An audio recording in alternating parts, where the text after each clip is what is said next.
up, everybody? It's Saturday. You know what that means. We're back again. We took a week off last week, but we're back again this week for another episode of Call Live.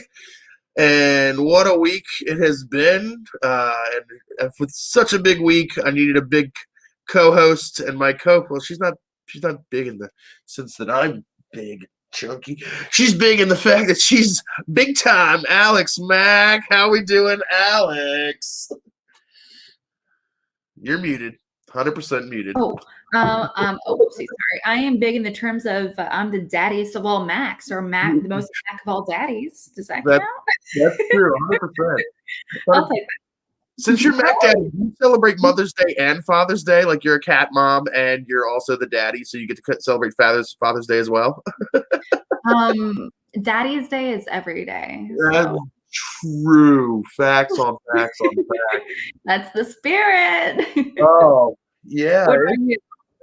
I'm doing great. I'm in like a schmodown hangover after last night and this whole week.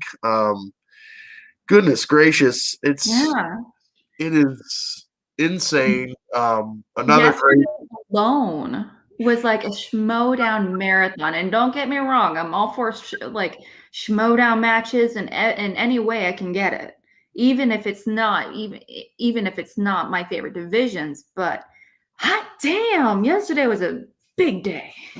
Yeah, yesterday was one of the best schmodown days I think we've had, definitely this season, maybe even in a long time, because it had everything. I mean, we had Star Wars obviously kicked off the day. Then we had the big pay-per-view last night, which had two amazing matches, which we will definitely be getting into. And it just feels like Christmas every time there's a schmodown pay-per-view. And we got two really nice presents yesterday, I guess you could say. Yeah, you're not kidding. It was there was a lot going on, and not to mention, especially in terms of belt matches, sometimes there are matches where there are challenges or there's questions that kind of make things a little gray, or behind the scenes where I know, I remember when we were on the Zoom chat with a handful of people that was in yesterday's hangout. When we were watching along, we were kind of yelling and stuff behind the scenes at some things. But these matches yesterday, amazingly, have been a pretty clean matches. And so I was very surprised. If that makes sense. Yeah. I mean, it was pure trivia, which sometimes as a schmodown we get not pure trivia. We get a lot of things going on and a lot of strategy and a lot of talking smack and doing this and that. But last night, especially Collins versus Merle, was just trivia at its purest form. There weren't any controversial moments. There wasn't any craziness that was just which is good and bad. I mean, sometimes drama breeds controversy breeds conversation. So there, you need it sometimes, but in this case you don't need it at all. It's just the quality of the trivia, and it's absolutely. It's definitely okay. So are we going to be speaking of any particular match? Because I definitely want to take a few moments to talk about the championship match. We will definitely get to the championship match. We're going to break down the whole week this week. So this week on the show, we are breaking down all the matches from the week. So we have we kicked off the week with Ty Lieberman versus Bradley Dingle. Then we had Griffin Newman versus Mark Edward Hoyk. Then Eric Whiteley versus John Hoey, Stacey Howard versus Kevin Smith, and then finally Adam Collins versus Dan Merle. Yes. We will be talking about all the cutscenes that happened, where there were some very interesting cutscenes. And spoiler alert, everybody, we will be spoiling everything that happened. So if you haven't seen these matches yet, go watch them right now and then come back and catch up with us later. Because you do not want to be spoiled on really any of these matches. All of these matches were. I beg to differ personally. I don't care about spoilers, but that's just me. But that's just me. I know for some people, spoilers is a huge deal, and especially in terms of Schmodown or sports in general, that doesn't bother me at all. Right. Um, and so I kind of like I like to look for those things from the get go. But I know I'm in the minority when it comes to spoilers and that whole thing. So Now I'm the same way because I don't like spoilers have never bothered me. Like even in movies, like people spoil like maybe every once in a while there'll be a spoiler that is like, well, I think like, well, I guess I don't need to watch that movie. But it's only like movies that like really the movie is just the spoiler. Like, but that's not any movie. Every movie, even if it's just has spoilers, like there's the other ingredients that lead up to this the spoil. Like, granted, it might take away from some of those ingredients because there's less drama or less tension or whatever, but still, it's still you can still enjoy everything, and especially with the Schmodown. Like, if someone tells you who won a match, that doesn't tell you how they won the match. That doesn't tell you every little nook and cranny. And these matches were Thomas's English muffins. They were full of nooks and crannies, all sorts of drama, all sorts of I, swings. Um, yeah, I absolutely agree. And also, one of my big takeaways from these matches for the week is one, I'm starting to believe the dossier is real. oh yeah, yeah. Like for a while, I was like, no, it's just like one of those like random ones. Everyone is gonna get a winning rookie. You know, it's just in the numbers, and then suddenly I'm noticing a pattern. I'm like, oh shit. Yeah, 100%. And tonight on the show, eventually, whenever they are available, we will be having Ty Lieberman and Craig the Barbarian on the show. So we will definitely be talking Dossier. But yeah, you're definitely correct that the Dossier appears to be real. We don't know how big it actually is. That's a number that changes constantly.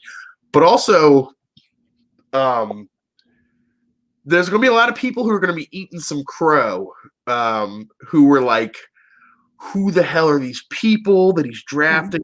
Finstocks just doesn't know what he's doing, just drafting nobodies. And it's like, I, it, okay. So him as a manager, it's like I've said from the get go how I feel about Gucci as a manager. That's not what we're here to talk about, though. But something I really respect about him as a manager is that he was very risky in his drafting selections and as far as like the amount of rookies and amount of untested people compared to at the time some people that have played in a few matches and they are tested, but it's like, which route do you want to take? And at first I was like, yeah, that's a lot. That's like too much risk to be a smart move. Like, why would you do that?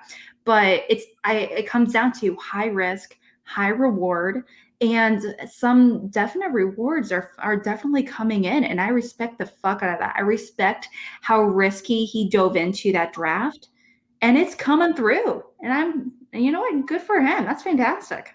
and also what we consider risk is from our perspective or from Yes. people who didn't know these names, so they seem extremely risky. But if they did all their homework, they did all their vetting, these might not be as risky as we thought they are. And clearly some of these.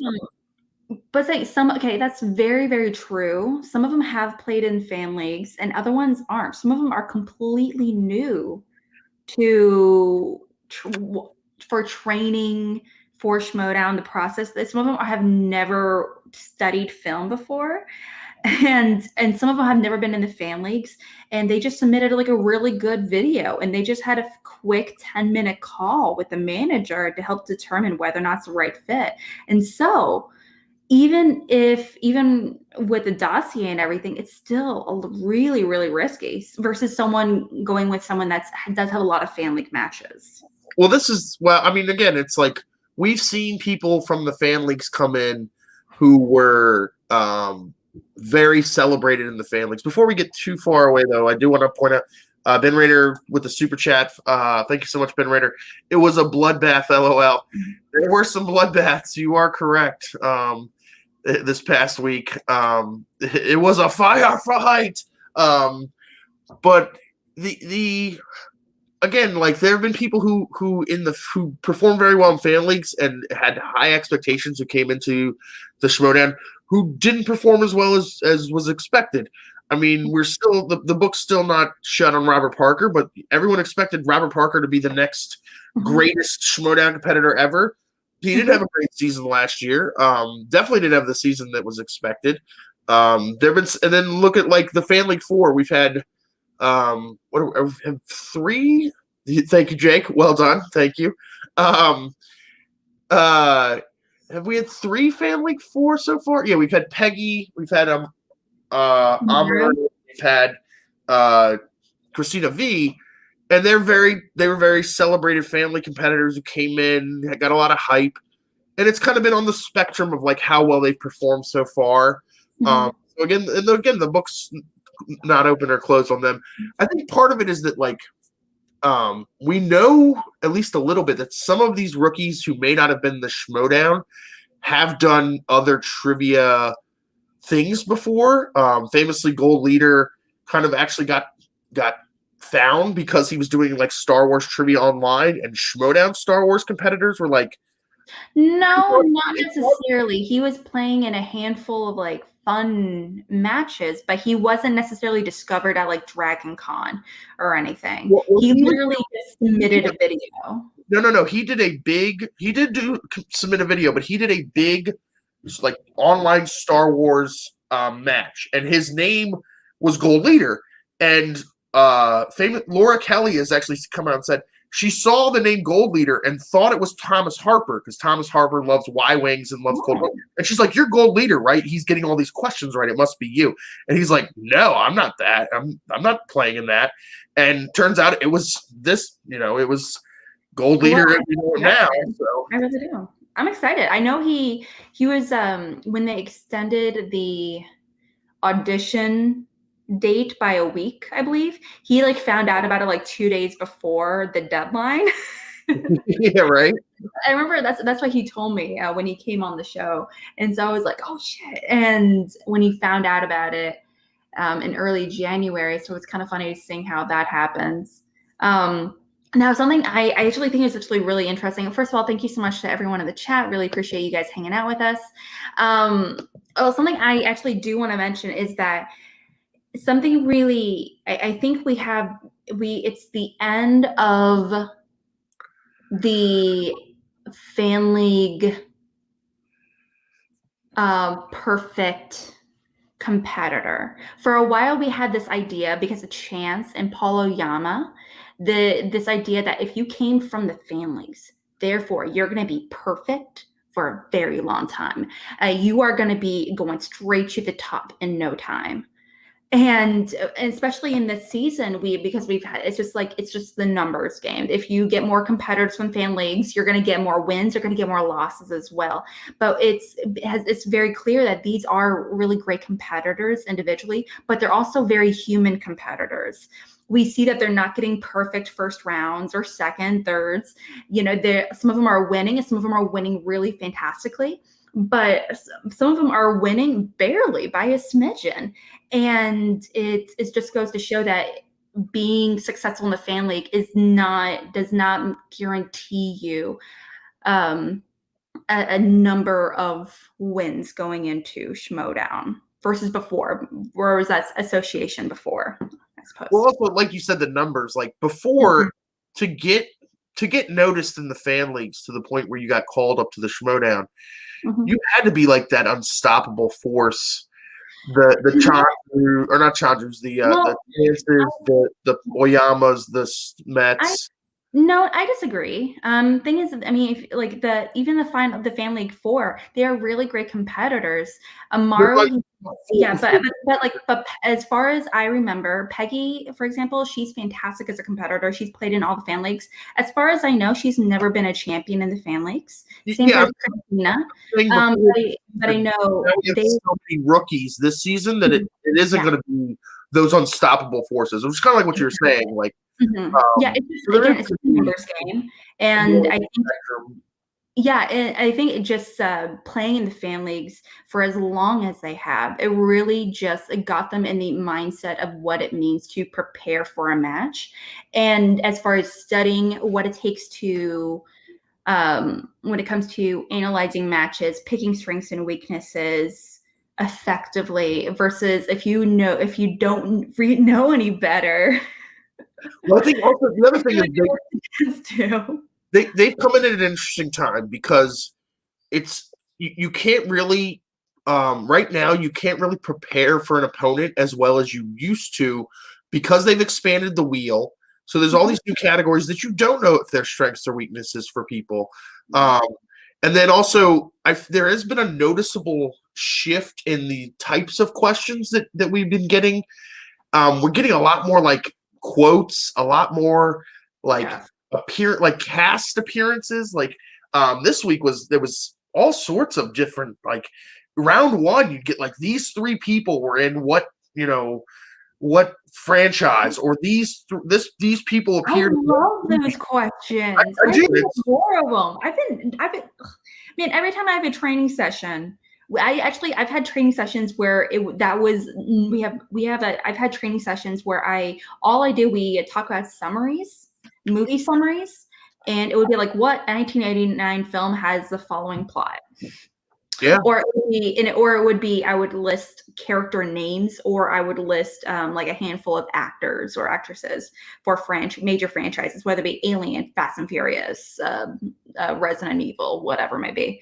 And I love those questions. I'm so grateful those are coming back because they were not there at all for a long time. And it also kind of is going to have to make you shift the way that you study for movies because like you can watch movies and you kind of when you're studying, at least I feel like most people when they're studying are trying to compartmentalize Mm-hmm. things. They're trying to compartmentalize a specific movie, a specific genre, a specific wheel slice so that they can kind of like figure everything out. But when you're asking things that kind of cross over into these different things, you can't compartmentalize it enough because you can't be like, well, I know that Robert Downey Jr. was in this one movie, but now I got to know if he's in two other movies as well.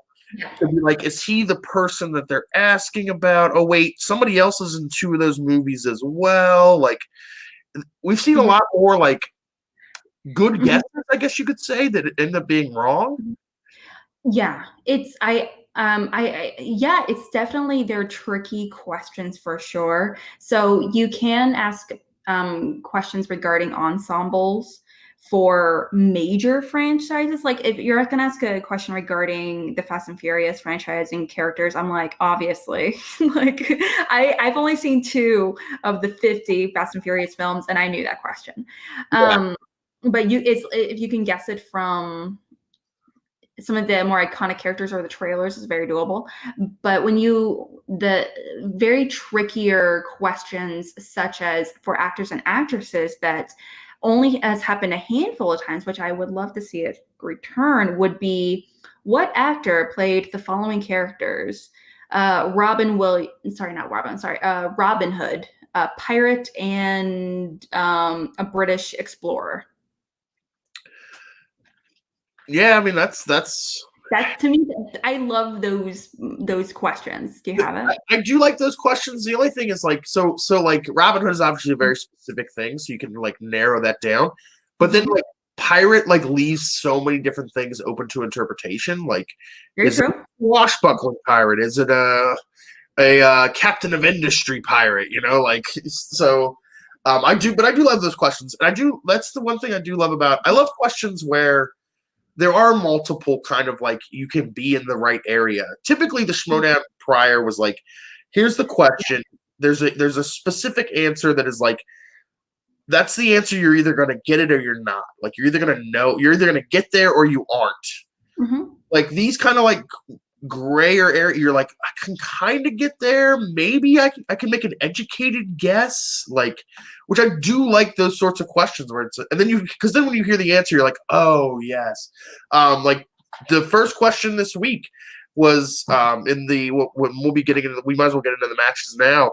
We started out with Ty Lieberman versus Bradley Dingle. The first question of the entire week is what what film franchise has Samuel L. Jackson, Bryce Dallas Howard, William This was H. the Macy? easiest fucking question It was, I've ever heard. but this is the thing, because you're It asking was up there. outside of Bryce Dallas Howard, the first three actresses, which is the wheels start turning as soon as they say what film franchise has Samuel L. Jackson. That doesn't help at all because Samuel L. Jackson's in like 20 films. Very fair. Then they say, is it Julianne Moore? I think was the second one. And I'm like, well, she's in a lot of franchises, and I'm pretty sure she's in a lot of franchises with Samuel L. Jackson.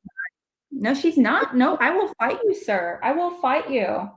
I mean, she's in at least a few franchises. It's not like she's only in one franchise. Okay, well, let me see. William H. Macy so it's like once they got to Bryce Dallas Howard, that's when it was super easy. It's like, okay, Jurassic. So one of the only major franchises she's been in, she was in Hunger Games. Okay. Yeah, she was in Hunger Games. I don't know if you can count The Kingsman as a franchise because there's only two of them.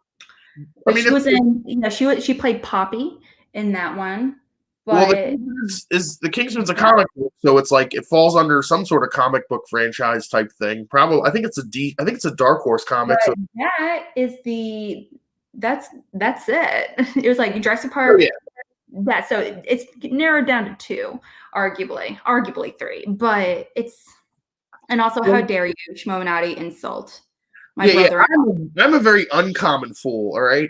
I'm not common about anything, okay? I am a fool around of outside the box. I am. I don't do anything common. I do everything uncommon. Speaking of someone who doesn't do anything commonly, and has recently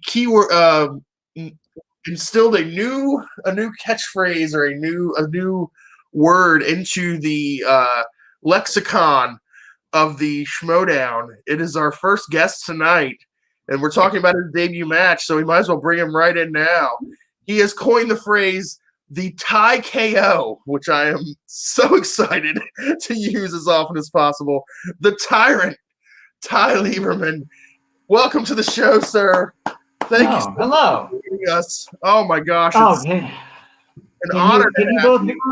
Yes. Can you both hear me? Can you both hear me okay? Are we all right? Yes, sir. Yeah. Absolutely. I just want to. Oh yeah, sorry. I couldn't see you there for a split second. Ty, thank you so much for coming on. Appreciate it. Yes. Well, it's an honor and a pleasure for you to have me on. Thank you. Yes, it is. Yes, it is. Yes. And I do like what you're saying about that Ty KO. I would also like to use that as much as possible. In fact, it's still written on my board in my office, so maybe I'll just leave it on there for another match or two. Might as well. Do you plan to possibly use it on a very regular basis, on a day-to-day basis, like if you're at the grocery store? Ty? You mean Ty KO? Excuse me? I'm not sure how often it's going to come up in casual conversation, Alex Mack. I could carry it. I could put it in the back of the Bentley just in case the situation arises. I really wanted to thank you both for having me on. I really needed an excuse to get out of that Ben Bateman album release stream, and this was a perfect excuse for that. Yes, really. I hope you. They say that I think it was Malcolm Gladwell who said that it takes 10,000 hours to be good at something, and I believe Mr. Bateman admitted he had spent 200 hours on that album. So you can do the math. Facts. Thank you for the facts. Bateman is a traitor. I mean, by all means, buy it. It won't make your ear bleed. But it's on Spotify for free. It's on Spotify for free. Sure. Ty, I do want to say congratulations on obviously. I've never met you before, obviously, but I have no idea who you two are. But it's an honor to be here. Not as much, but congratulations on your win. Thank you, Alex. Thank you. And I know, obviously, playing your first match, your debut match, is never an easy feat. Now, obviously, you are. I don't know about never. I said you are a confident man. However, I mean, like, how did you feel going into it? You have like a really great manager, obviously. Like I felt extremely confident. We have a dossier, as you know, and it doesn't just include the players that we drafted. It includes other players in the league. So for Jeffrey Tingle, Bradley Tingle, we had notes on him too, and we knew that he was weak in 2 categories: animated films and live action films. And yeah, thank you. So we felt pretty confident once we saw all the wheel slices and they were all indeed films. We felt pretty confident that things were going to fall my way. Yes. Yeah, the match begins. He misses the easiest question in the history of the Schmodown, the Jurassic Park question. Yes. Which obviously is just an immediate confidence boost. You think the match is clearly over at this point, but I guess we'll go through the formality of finishing it out, and you did as well. You're 100% now at the tie KO. 1-for-1. I thought we would have to stop. I just assumed his marker didn't work, and I thought we'd have to stop the match for that. But it worked later. But you were very gracious. You spotted him a few points to make him feel better about himself. Yes. The Finstock Exchange is magnanimous. They're very, you do charity work all the time. This was clearly charity, spotting him those points, allowing him back into the match. Let him get to round 2 where he spun Sly and Arnie and then spun away. He did, and I don't know if you noticed, it was very subtle. He had a giant poster of True Lies behind him. So it's not like we're on speaking terms, but I would love to know why he spun away from that. Maybe he only likes Arnie and does not like Sly and was That's afraid possible. of Sly. I watched my 3rd Arnie film, not Arnie film. I watched my 3rd Sylvester Stallone movie yesterday. And so, I mean, if you don't know it, you don't know it. What? That's true. He got classics, and I was actually yes. He did well on the first 2 questions. He looked like he did long, but again, classics is such a broad category, and it's a tough category. Big bit. You were very intelligent. Chose Sigourney Weaver. Excellent decision. It was. We don't see a lot of female royalty represented on the wheel. We don't have a Cher slice. We don't have a Barbara Streisand slice. We don't have a diva slice. We don't have a Dame slice. We need Dame Maggie Smith, Dame Judi Dench, Helen Mirren, Redgrave, all in one slice. So when I spun Sigourney, I felt obliged to accept the wheel slice and win with her as my guiding light. Yes. Well, when it comes to picking categories, now I'm not asking you to let us know your strengths and weaknesses on the wheel, obviously, but as a competitor, how do you analyze a wheel? How do you determine which way you want to go with? Other than I like this one and I don't like this one. Like, as a competitor, how do you strategize accordingly? I'm not sure. The strategy might be a little overrated. I don't find a lot of wheel slices that I am particularly scared of. So I think my strategy, without to give too much away, is to think about my opponent and what might they not want.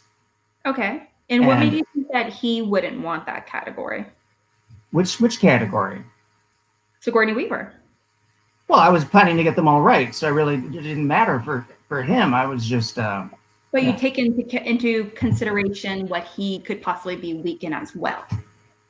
Yes, I think that's important. Again, if you feel confident in every wheel slice like I do, you really only can focus on the opponent when it comes to strategy. Can I see your nails? What color nails do you got? Oh yes, well they match the black and the blue of my outfit. I try to coordinate my pedicures with my ensemble. As you should. I wanna. Also, I feel like you should coordinate them with your victory bouquets in the future. Well, because more victory bouquets are coming. Clearly, I mean, obviously. My only regret with the bouquet is I should have started with a smaller one, and then they each get a little bigger each time I win a match. Now I might have started a little too big with the first one, but I saw them at Trader Joe's. I just couldn't resist not buying them. But I'll have to be a little more judicious for future bouquets. You got to treat yourself every once in a while, Ty. You, a man of class, should know all about that, right? Every day with the Tyrant is a treat, Alex. Speaking of treats, we also have your faction mate, the great, the one, the only Barbarian joining us now. Oh, he's welcome, sir. Welcome. Yourself. Yes, treat yourself. Treat yourself. I was treating myself to some WrestleMania just now. Cheers. Oh. Fantastic day. Well, fantastic first day of matches. Well, Barbarian, I can't let you drink alone. I might have to have some vino myself. Of course. Ty, are you still drinking from the Finstock Vineyards that we were? The Finstock Reserve. Yes, I got a crate sent to me with a second one that came in after I won the match. So I will continue to drink from the Finstock Vineyards until I can find myself a sponsor. And I'm not talking. And that's both a wine sponsor or an AA sponsor. Either one. Then I'm done with the Finstock Reserve. But until then, it's Finstock all the way. Fair. Yes, one of the many perks of being in the Finstock Exchange, the one and only Bobby Gucci, always taking care of his competitors. He is the greatest manager ever to grace the stage of the Schmodown, which is why Grace is such a fan of his. True. She's a very esteemed president. We're so glad that she's returned. Hashtag my president. Yes. Hashtag my president. Great. Cheers, Dean. Cheers, Danny. Cheers to the winos in the audience. In the chat. Cheers, Alex. Once I open it. I have to say though, I would argue that you're probably the greatest, like on the Finstock Exchange, the greatest. Thank you. In Finstock Exchange. Yeah, him. No, I don't manage at all. Great, but I just know behind the scenes you're such a really great guiding presence for a lot of these rookies. And a lot of these rookies have mentioned not so much how great Gucci is. They say he's great and everything as a manager, but at the end of the day, you're the one pulling a lot of the weight and really mentoring some of these little rookies coming into play. And possibly one of the reasons why we have so many wins. Well, look, I'll say this. I appreciate the compliment. I think there's a big difference between being a mentor and a coach than there is being a manager. The manager's job is to be, playing four-dimensional chess while the rest of the league is playing checkers. And I think Bobby Gucci is showing that he's mastered four-dimensional chess. And look, we have a very great division of labor in the Finstock Exchange. I was the head scout, and I am currently the head trainer. And I take those responsibilities very seriously. And but Bobby Gucci is not just our manager, but the greatest manager of all time. And I would also like to say that while I am, taking a lot of time to coach and mentor, the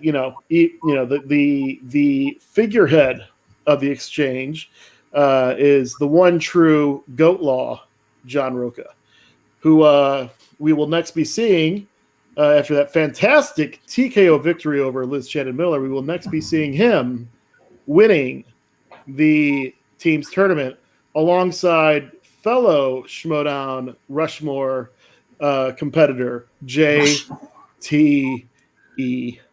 Cheers. Back. Drink that. No, sir. No, sir. It is an exciting time. We have the goat law, as you said, the goat father. As I like to call the goat law, not the goat father. The goat father is different. There's no such thing as the goat father. The goat law. And then the Godfather's on a different team. He, great guy. But, he hates Bateman, so we like him. Yeah, there's a lot of people, that are, again, they were questioning the Finstock Exchange. They were questioning the draft strategy. And this week, I feel like proved beyond a shadow of a doubt that The dossier is real, as we talked about. Again, people question if anyone had bothered to interview me prior to the draft, you could have known the talents that I bring to the Schmodown. But I think a lot of phone calls from you, Belford. I mean, we were actually told to keep you under wraps because you were going to be unleashed upon the Schmodown. You have been now unleashed upon the Schmodown.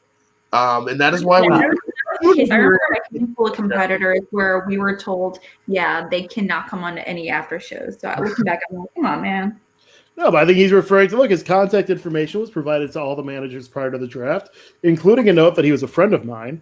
So I don't know that they thought maybe I, would bring in a loser into the league. I don't know why they would think that, but clearly my last name, well, not my last name is Barbarian. The first name is but the given name that the family name that I come from was Gagne, which is the French for to win. Because all I do is win, and that's why I bring winners like the Tyrant, like Downtown Griffey Nooms, representing with my Tick T-shirt here, and the Razor Rick Radis. And Brother Lomas will win. He is, he had a slight hiccup at the end of his first match, but he's a winner. King Khan will win. Moose Haas will win. Taylor Robinson will win. Kim Midas will win. Our entire faction is filled with winners. And if you recall, the question that Griffin won on was a Moneyball question. Who directed that film? Moneyball. Yes. That's how it goes. There you go. Speaking of your cohort, Griffin Newman, he made his debut as well this week, going up against Mark Edward Hoyk, who is a intimidating man. In more ways than one. Yes, and it was very impressive for Downtown Griffey Newman, as you called him. Downtown Griffey Nooms. One of the most impressive things for me was at the end of round one, in a very tight match, they're tied up. And they were not tied up. No, going into the last question. Oh, going into the last question. Okay, please, and the category is horror thriller, which if anyone is a master of horror thriller, it is Mr. Hoyk. Yes. And what happens? Griffey Newman says, I don't care who you are. Here's the correct answer. Mr. Belford, please. It's Griffey Nooms. Downtown Griffey Nooms. Yes, sir. Griffey Nooms, please. What was the question again? It was who played the played the role of Daniels. I believe the name was Daniels. Yes. In Alien Covenant.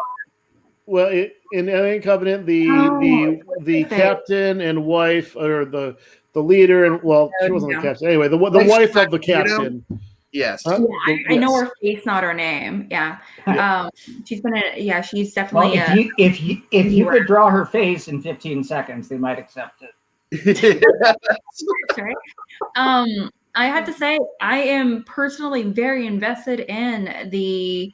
Amazingly so. I didn't think about it when drafting my personal fantasy league, but I ended up drafting 5 people it's because you trust the dossier. You trust the dossier, Alex. I have Roca. Of course, he had to be my 4th round pick. I have Jeffrey. King Khan. King Khan. Yes. And a few other people. And his reign begins Wednesday. I'm excited to see it go down. I've heard nothing but positive things about him. But going back to the matches, from this week, going back to his Griffin's match in particular, Griffey Nooms. Griffey. Excuse me. Downtown Griffey Nooms. I really like his character. I don't know who's involved in developing. I don't know if it's not a character and he's just hanging out, being himself. I don't know, but I saw him on screen. I'm like, I like you. You got a fan of me. I'm into that. If you consider convincing victories as character work, then you're going to love these. No. Ty KO. I see what you did. Yeah. So look, there were 30 pages of the dossier devoted to Downtown Griffey Nooms, and each one of them said, draft Downtown Griffey Nooms. It was just all it said on each page, draft Downtown Griffey Nooms. No, And actually, in seriousness, there's something that Gucci said at the end of the match about what the Dossier said, and it is an actual fact that the Dossier does say this man can beat Dan Murrell. That was the biggest takeaway from my when I interviewed him, scouted him for the Dossier. I've said this before. Most people, when I interviewed with them for the Dossier, I quizzed them. I did not quiz him. I had him quiz me, and I didn't get a single answer right. I was so impressed with his depth of trivia knowledge and also just his love for trivia and his love of competing. And game recognizes game, and I saw in him someone that would take to the Schmodown like a fish to water. And once he got exposed to the league, that he would want to dominate it the way he can and will. Well, that's something I'm kind of curious about you, Barbarian, creating this dossier. Dossier. Okay, now, dossier. Tomato. Now, obviously, when you were like researching people, you picked, like you said, the best of the best. You picked Wait, Alex, can you say that about me one more time, please? The best of the best. Okay. Well, no. Briefly though, I didn't pick the people. Okay. I interviewed everyone and documented the holistic view.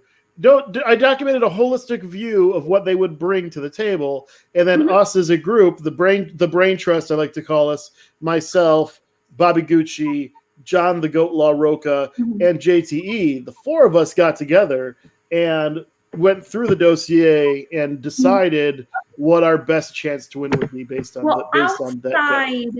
Well, I mean, like you said with the Dossier, outside of the actual knowledge base, when it comes to figuring out the vibe of the competitor, whether or not they'll be able to fit in with the faction, with the family, and not only that, just a general personality, whether or not they can just handle being in Schmodown as a competitor. Let's face it, not everyone is up to the task, so to speak. So, 100%.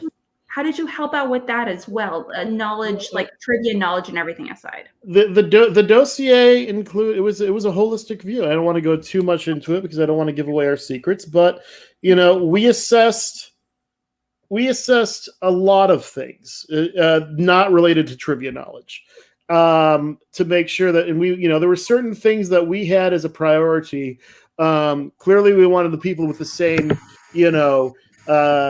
kind of attitude that the Goat Law and Bobby Gucci displayed at Spectacular when they, got rid of that, the loose trash Dan Murrell.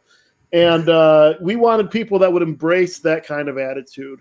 And we wanted people that would, so we were looking for that. And we were looking for people that,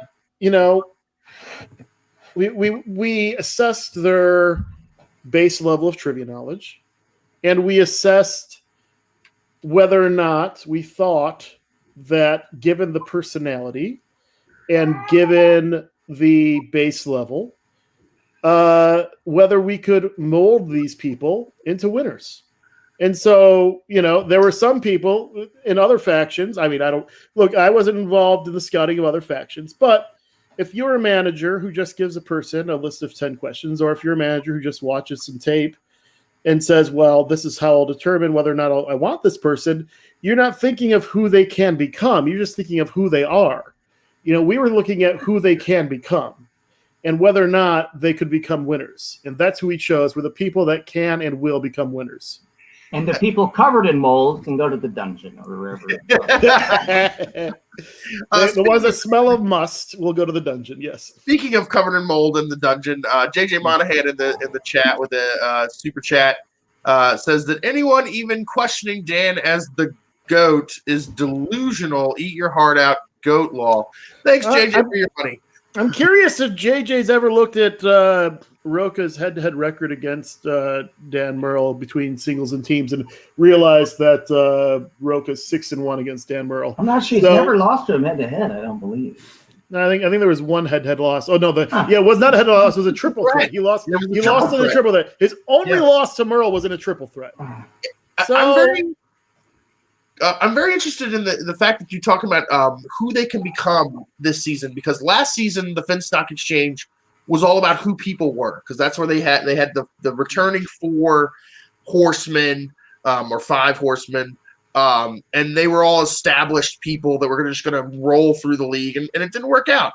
And I always feel that Bobby Gucci is at his strongest when it's people who have their backs against the wall, who are undervalued, and who are unknowns. That's the Patriots. When he started with them, JTE was at his lowest point. They were doing documentaries about the fall of JTE. He turns him into a champion. Jeff Snyder was a nobody, and nobody really knew who Jeff Snyder was. He turns him into a champion. He made people into getting singles title shots, teams title shots. The action guys were, no offense, but the action guys were a bit of a novelty act at first. Yeah. And then Bobby Gucci finds the traitor Ben Bateman and says, "You know what I can do with this person? I can turn him into a champion." And he did. Bobby Gucci did that. So, at the end of the day, sometimes regardless of where your trivia knowledge is, regardless of any of that, sometimes it just takes the right manager, the right person in your faction to really make it click for you as a competitor. Yeah. Maybe it just being in training with a faction just makes you realize how much you enjoy it, or it just reminds you again how much you enjoyed after stepping away for a while, or you start to love it for the first time. It just takes that right person to believe in you, or just you find a genuine joy in the process of training, because Schmodown is hard. Yeah. It's really hard considering how much time is invested, how much money goes into it for competitors. Let's face it, between the streaming services, y'all buy 1,000,001 DVDs all the time. Please, Blu-rays. Excuse moi. I've tripled my Blu-ray collection since joining the Schmodown. In order to be competitive within Schmodown, it's a very active pursuit. If you want to be a good competitor, you need to be active in your pursuit as a competitor. You can't be very passive as far as your studying tactics. Unless your name's Ethan Irwin, but continue. Well, continue. You don't have to learn anything new. Yeah. And I will say, and speaking of Ethan Irwin, my assessment of Downtown Griffey Nooms, one of the things I looked at was it's like if someone had the base knowledge of Ethan Irwin and the work ethic of an Adam Collins. Can you imagine if Ethan Irwin studied as well as Adam Collins does? That is Downtown Griffey Nooms. So he's not going to have animated as a weakness. You make me laugh. Yes, the person who's going to star as Orko in the next Masters of the Universe doesn't know about animation, of course. No, fair. Sam Levine has been in an animated movie before and is terrible at animated still. So, it's not necessarily... It's a big category, dude. It's really big. It's more than Disney and DreamWorks, obviously. But everyone in the chat, I do want to let you guys know, please, if you have any questions to Barbarian or Ty, please let us know in a super chat or a Streamlabs. We really appreciate it. Every dime goes to keeping the lights on here at C2A, so we really appreciate anything you have. Go ahead and throw my PayPal up there as well. Yeah. We can make that happen. We can make that public. Ty, I kind of want to. We're going to be going. We're going to be diving into some of these matches in particular. But as a rookie competitor, I've seen them all. Well, as a rookie competitor, I kind of want to. Well, as a seasoned competitor with the Barbarian and with you, Ty, who's relatively new to Schmodown compared to a lot of us. I'm kind of curious about your thoughts. What is up with you, Kat? Well, thank you. Someone has finally asked me that. We're racing around in circles. Are they high? You hear them? I just assumed you were looking at Lucas. I thought you were yelling at Lucas. No, the cats are just chasing each other around, just actively attacking each other. That's correct, Danny Coase. Each other on the head. I'm sorry, off topic. I apologize, but back to it. I want to talk with you guys about the championship match in particular. What did you guys think about the championship match as a whole? I was very excited. So Tyrant, you go first. Oh, I think as a whole, I think we know one hole, which is a perfect murder for. Come on, let's not. He's a very those two. We've all those two deserve to be in the top two positions at the moment. I think Christian and the team selected wisely for that match, and we might see it again at some point. And I'll be watching. Those two were better than even I thought they would be, to be honest. Look, and here's what I'll say. I was very excited to see who would be keeping the belt warm for John the Goat Law Roca. And that match did not disappoint. That was, I feel like it'd be hyperbole to call it one of the greatest championship matches of all time, because quite frankly, over the course of the last year and a half, every championship match has been one of the greatest championship matches of all time. Like, there has not been a bad championship match in the last year and a half. And this was up to that par. It was neck and neck down to the wire. I thought that when Merle slipped up and said Hillary Swank instead of Amy Adams, that he'd lost it. I thought that when Merle was struggling to pull Scarlett Johansson, that he'd lost it. And I thought that when, look, I'll spade a spade. I did post something on Twitter. Look, I myself am a big fan of A Perfect Murder. It's one of the first DVDs I ever bought. And when I was in college, I made a student film that was spoofing A Perfect Murder. I called it Dial A for Adultery. And it was so it's a movie that I'm personally very familiar with, and I assume that Adam Collins is about my age, just kind of based on factors. So I just assumed he was also familiar with it, and I assumed that when he was using his JTEs in the final rounds, I thought that he was look. People have criticized my acting and my using of the JTEs in my most recent match for the 5-pointer, saying that it was very clear that I knew the answer and was just trying to draw it out. I thought that he knew the answer, was just trying to draw it out. I was literally surprised that he didn't have that answer. But again, I'm sure that I've missed questions that people were surprised that I didn't know in the past. So I think what I've noticed with the championship level players, you need to have a long memory that retains every piece of knowledge from every movie you've ever watched, as well as a short memory to forget any mistake that you might make. Yeah, I mean, in an ideal world, every time we get a question wrong in a match, whether a practice match or whatever may be, we never miss that question again or anything similar to that. Sure. And that's the ideal situation, but we're human, and at the end of the day, that's we always want to learn from mistakes, regardless of how large or small they are. But yes, this is the vocal one. Well, I see Ben Rayner chimed in with is this a super chat? It's a question I'm very excited to answer. Oh, yes.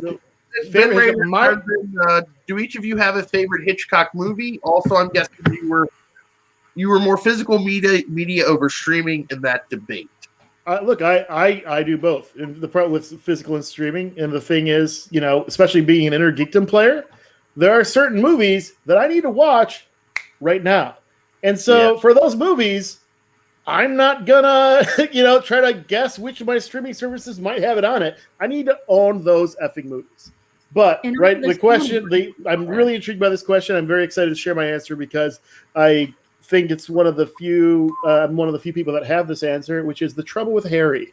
I love The Trouble with Harry, which I don't know a lot of people have seen it, but as opposed to most of other Hitchcock films, it is just a straight dark comedy, and it is fantastic. And I don't want to get too much into the cast because I feel like that's some trivia up my sleeve that I can have, but there's some very interesting trivia tidbits in the cast of that film. So do your homework if you want to. I've never seen that. I would love to see it. It's fantastic. Do you have any favorites from Hitchcock? Yes, Dial A for Adultery would have been mine. I know I did. As I told Barbarian a couple months ago, I had not seen Dial M for Murder and watched it. I was very impressed by it.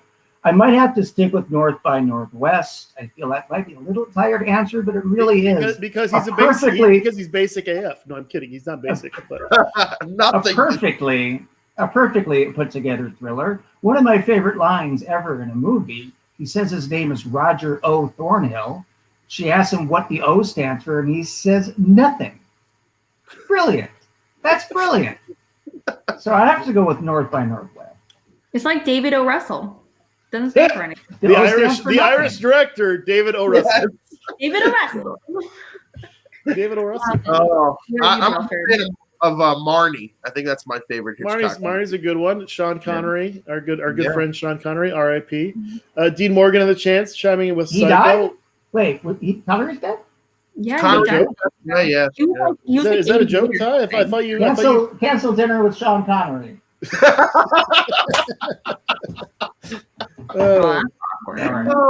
I love the thing I love the most about the Finstock Exchange this year is that the Schmodown is always about trivia and then about characters, and that's what makes the Schmodown great. And clearly, you won the draft in characters. Like we won the draft, period. But that was clearly something that we were interested in. The dossier was not just about trivia. That's all I'll say. Exactly. But it's different characters. It's not. I mean, clearly you have Brother Lomas, who is an entity unto himself. Yeah. He's still in black and white in real life.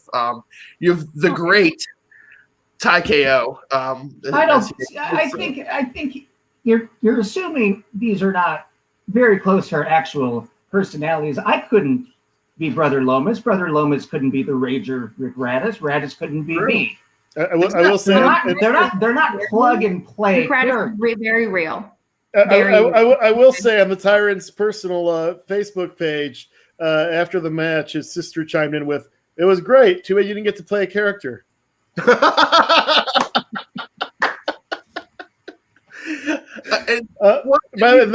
great Rager Rick Radis. I didn't even know they were taping the match until about halfway through. The great Rager Rick Radis' representative Taylor Cleek is in the chat here, and he is first off someone that we honestly thought that Rager Rick Radis could have gone in the first round. We thought Brother Lomas could have gone in the first round. It must be really cold where Taylor is, based on the picture. Yeah, it's Ohio. No, but I'm just saying, like, these were people that in the dossier, based on what we saw in them, we said, we assumed based on, where our priorities were, that these people would go earlier than we would have time to draft them. And so when they were available in rounds 5 and 6, we were like, oh my God. Brother Lomas and the Rager Rick Radis are still available.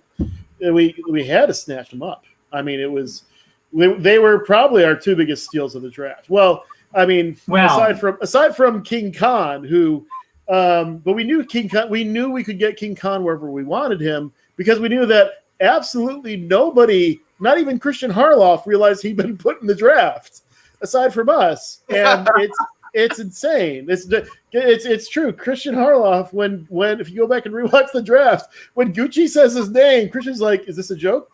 Is this person in the?" Like, he has to go through. He's like, "Is this an actual person?" But it's I don't know who put the draft list together. If it was Christian, maybe it was Grace. Picks 8 and 9, Kim and Taylor. You haven't gotten to see them yet. They will impress you as well. Oh, Kim Taylor. By the way, quick cheap plug. Kim Taylor Foster, who her competitive name is Kim Midas because everything she touches turns to gold, including her new book that was released April 6th, Why We Love the Matrix, available at bookstores everywhere. That is your biggest steal of the draft, sir. I hate not to speak for you, but Kim is your biggest steal. It's hard to, when all of our players were steals, it's hard to say which one was the biggest steal.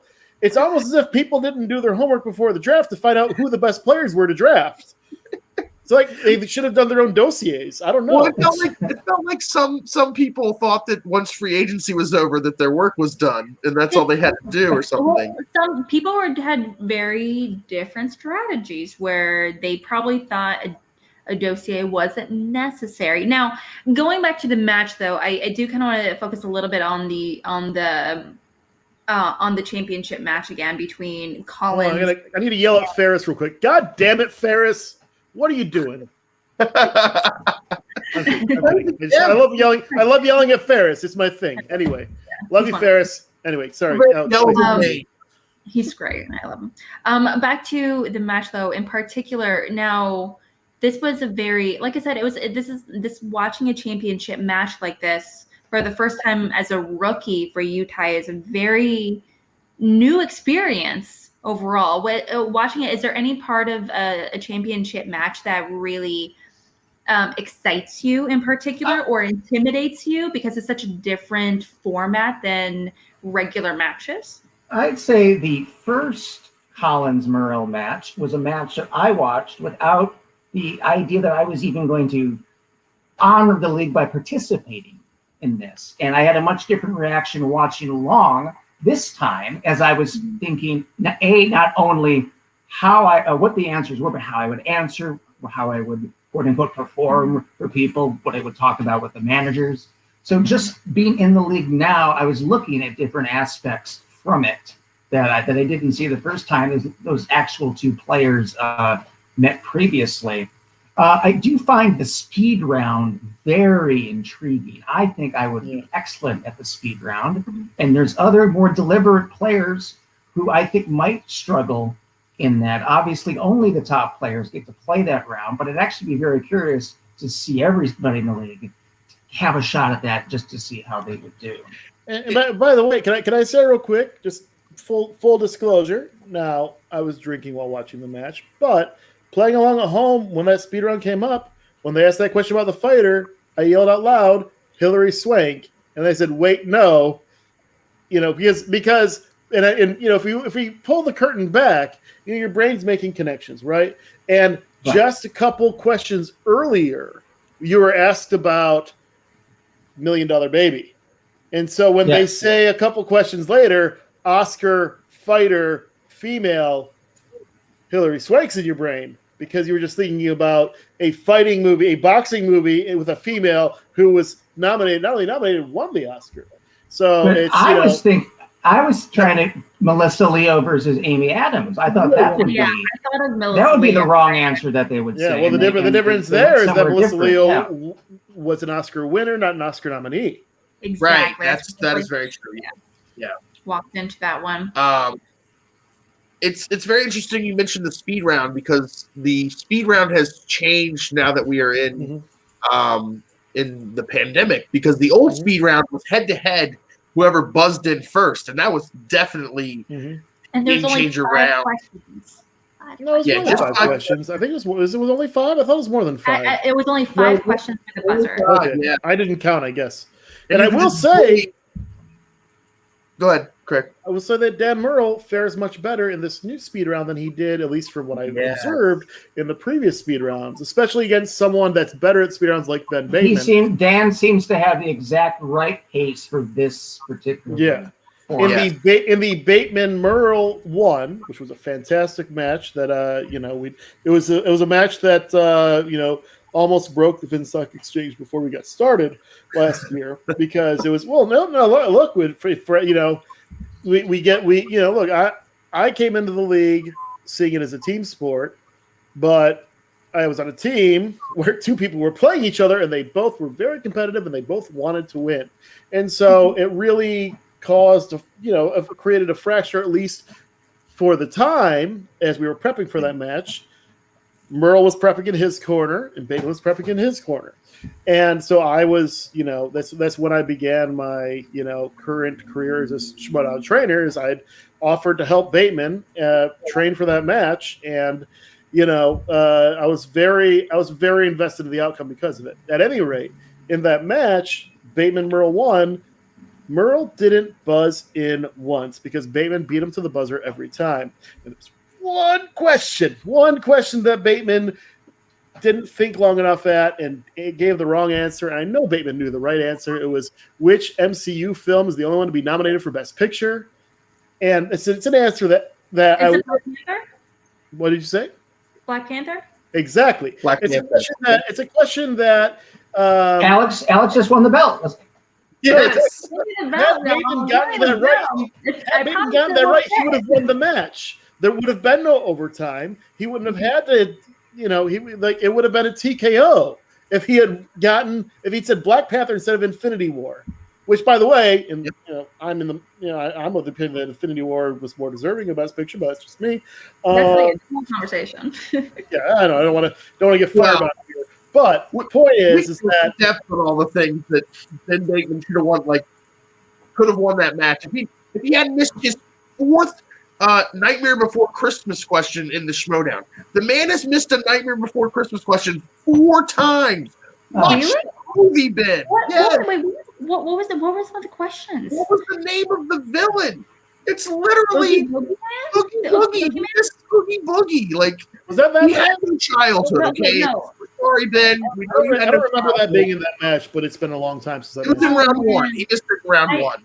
Okay. So I remember a handful of people have missed the question who directed Nightmare Before Christmas, which is Henry Selick, not Tim Burton, like a lot of people assume. Tom Selleck. Yes. That's a better. Not Tom Selleck. Although, look, me with this mustache, I'm loving me some Tom Selleck. You know what I'm saying? No, just like a gentleman with 2 friends, totally platonic friends, and a pseudo adoptive baby, and I'll hang out.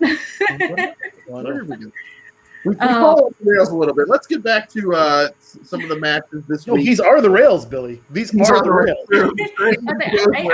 These are the rails you're looking for, Billy. Yes. Can we also talk a little bit? Okay, so actually something I do want to mention about this match in particular is that up till now, I feel like it's both Merle and Colin and Adam. They both have been perfect in the first round, perfect in the second round as well. In this one, they both go in missing first round questions. And as a fan, I'm like, what? Well, and as a competitor, I say # team question writers, fantastic questions. I mean, look, here's the thing. They give different levels of questions for different levels of competitors, right? If you watch a rookie match, the questions that the Tyrant faced in his round 1 were different than the questions faced in this championship match.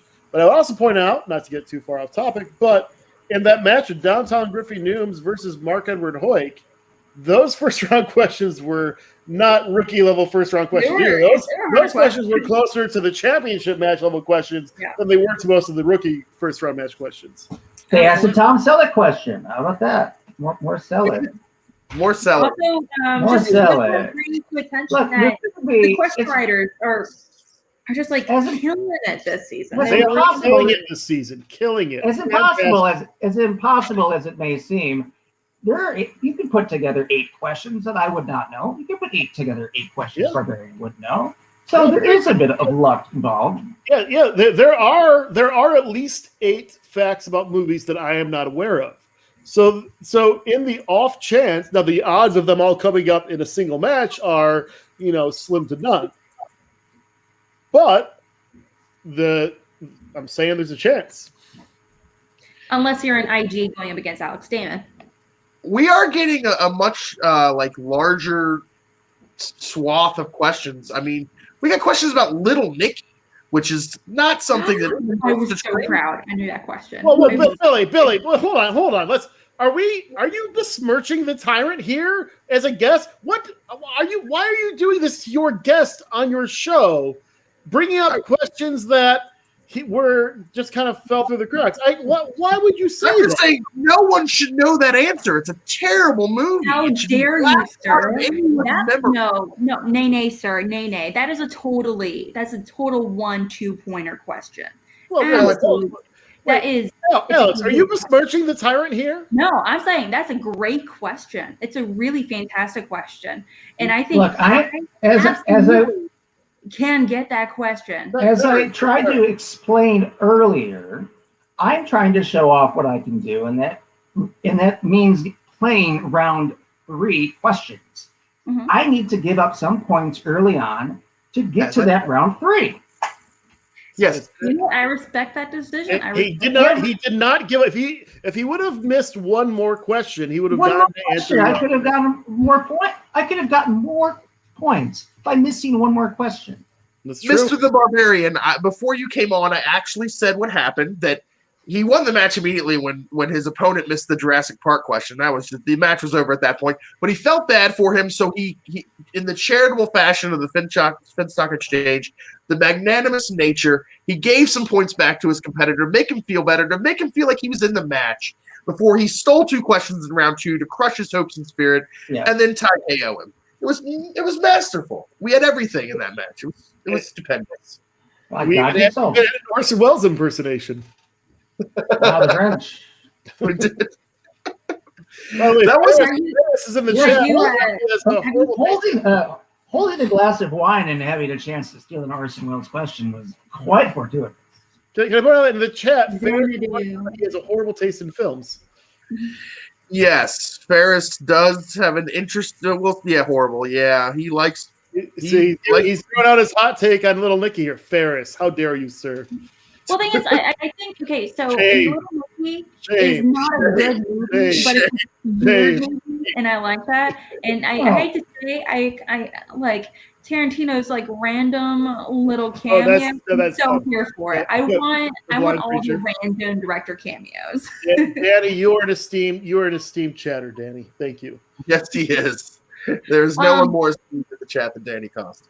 Can we chat real quickly over the teams match between Shazam and Final Exam? Ooh, I thought that was a very interesting match to watch. I would love to know y'all's thoughts. For the Ferris, the best way to see that film is high cinema. But Little Nicky is cinema.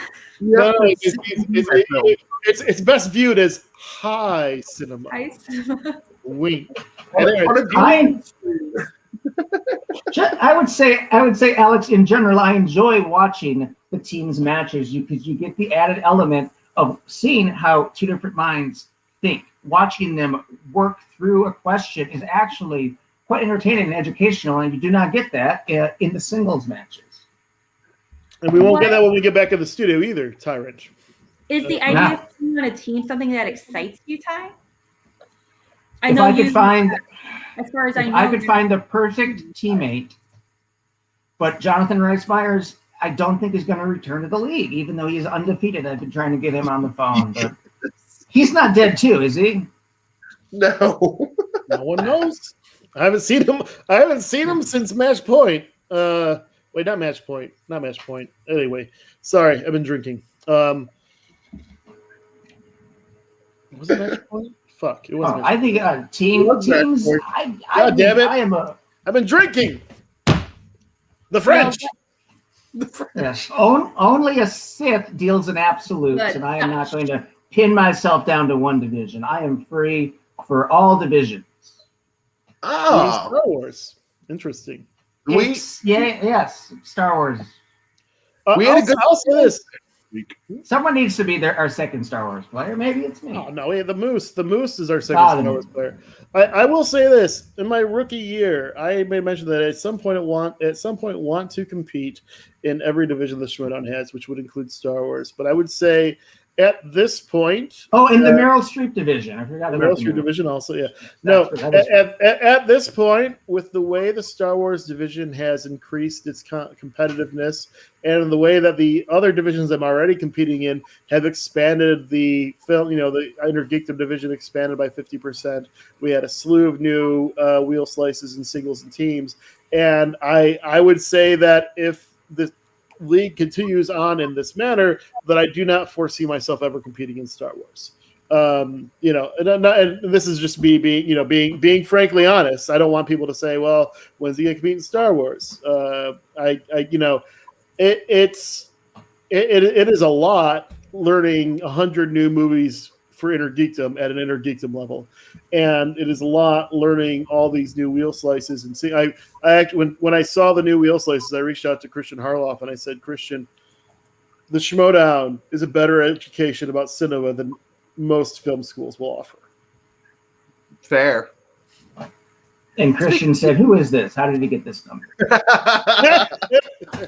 Christian and I go way back, but yes, but over the years there have been times when I've texted him and said, "Who is this?" Well, this was in particular a really great match to watch. Not only just because really great personalities, because I love Shazam. Love them all. They're fantastic. They're great, and I love Final Exam as a team. I love Shazam as a team. But this was it was kind of a hard match to watch, just because last season they came out in full force and they killed it. And in this match was not so much uncomfortable to watch, but it was just like there has been clearly some time in between playing. There hasn't, or it just wasn't all there. Well, let me say this, Alex. As I said before, if there's I'm sure they could find 8 questions that I don't know the answers to. Yes. And the odds of that happening in a single match are slim. But it appears that the stars aligned for one Lana Harris in this match, where there were a large swath of questions in a row that just fell outside of his purview. And 5, it's 5 in a row, but who's counting? Right, but that doesn't mean that Lon Harris is not a terrific competitor. It just wasn't his match. Is he in the chat? Is he behind me? He might be. You never know where the delinquent is. I have the utmost respect for Lon Harris. Alex spent much of this past year doing karaoke over Twitch with myself and Lon Harris. Lon Harris is a fantastic human being and an even more fantastic, equally fantastic trivia competitor. He reminds me of a professor I had expelled. That makes that was you. Timing. It's all of the timing, folks. I love Ty so much. Let me cross. I didn't think I'd use that one this early in the year. Let me cross. I appreciate that. I do want to mention something to Stardrew, saying that glad martial arts is on the wheel. I actually disagree. I love martial arts as a category. I love martial arts movies. It's something I grew up on quite a bit growing up. But I feel like it's a very difficult category to have on the wheel. So instead, just because it's as far as what's defining. It's a very difficult genre to really pinpoint. Similarly, as some very difficult categories to study on. I'm waiting for those Three Ninjas questions to come up in martial arts films. That's all we get some Three Ninjas questions in martial arts films. What I would love, instead of a martial arts category, I wanted a Jet Li, Jackie Chan slice. That's all I wanted. A Jet and Jackie. I have a Jackie Chan slice. No, I wanted a Jet Li and slice. I wanted it to be like a Ben and Matt situation. Slice and a martial arts slice. I'm sure Jet Li will get his own next year. No, I don't want that. You don't want them both to have their own. Why would you? First off, Jackie Chan's filmography is extensive. I love Jackie Chan's. Hey, I grew up on Jackie Chan. Man, I'm Asian. Jackie Chan is it's a thing in my family. I get it. But I'm just saying he deserves his own wheel slice. He doesn't need to share that wheel slice with Jet Li. Ben Affleck and Matt Damon individually, but I digress. I want more. I know for a fact Jet Li would never in a million years have his own slice. The only way that he would get his own slice, sadly, is by putting him in a category where he's with another actor. Well, I don't know about that, because this year's slices, we've had slices that I was like, I never thought we would get this slice, and we have it this year. True. So honestly, Oprah Winfrey's acted in 12 films ever, so she has her own slice. So I mean, why can't Jet Li have a slice? I don't think she should have had her own slice. If anything, Cher should have. Speaking of ninjas, there we go. Cher and the Dames. What you say that? Or Babs. Yo. I'm telling you, we got to get the Diva slice and the Dames slice. So no. That was my goal. Well, I will say, I'm really glad that something that the FCL does. By the way, can I just say real quick, IFL the FCL. But something that I love that the FCL did, the Chris's. They have the Chris's slice. Yes. Which it's I think I'm the one I actually think I'm the first one that suggested that. I'm not sure if I'm the only one that suggested it, but I feel like when we were suggesting wheel slices, I was like, we need a Chris's slice, we need a Bill slice for Paxton and Pullman. You know, we need a David slice. David Cronenberg, David Lynch, David Fincher. David Fincher and Lynch have their own slices, though. Yeah. David. No, I mean, like, but Cronenberg's not going to have his own. Why wouldn't he have his own? Lynch only has like 10 movies. Like, why couldn't Cronenberg have his own put slice? it together and with another director like Cronenberg. No, just give Cronenberg his own slice. Come on, Alex. You're thinking too small. Think big. We already have enough director slices. And we already have we already have enough male director slices, but we're not going to get any more. Well, we will. So you want Cronenberg to have a slice, but you don't want him to have a slice. I want Cronenberg. It's Cronenberg, Fincher, Frankel. Do this to a slice, David. And can I say real quick in terms of whether or not we have too many male? First off, it is a shame that we only have 2 female director slices, but and I hope in the future we get more of them. But when you start to look at the filmographies of women, I blame Hollywood, because Hollywood does not have enough women that they've given more movies. In fact, Nora Ephron has only directed 8 films, so it's like a writer/director slice for Nora Ephron. If that is the argument, no, I'm not arguing that. I'm saying like I've looked. He's directed less than 7 films. He's only directed like 6 films. Del Toro. He's only directed. No, he's directed more than that. He has directed quite a bit, and he's produced more than he's directed as well. Let me clarify. Where if we are including screenwriting credits where he was in terms of films he's directed. He did. He also directed a handful of foreign films. We're iffy on Schmodown. We're very iffy on foreign films and Schmodown. No, it's films. If they've had a theatrical release in the United States, they count. So Chronos counts. The Devil's Backbone counts. Yes, he's got like 12. He has 12. Hesitant. We're still very hesitant in asking questions in Schmodown on those films. Sadly, I would love for them to be asked. We're not hesitant on asking those questions. When was the last time we had a question about Parasite or Burning or literally any foreign film?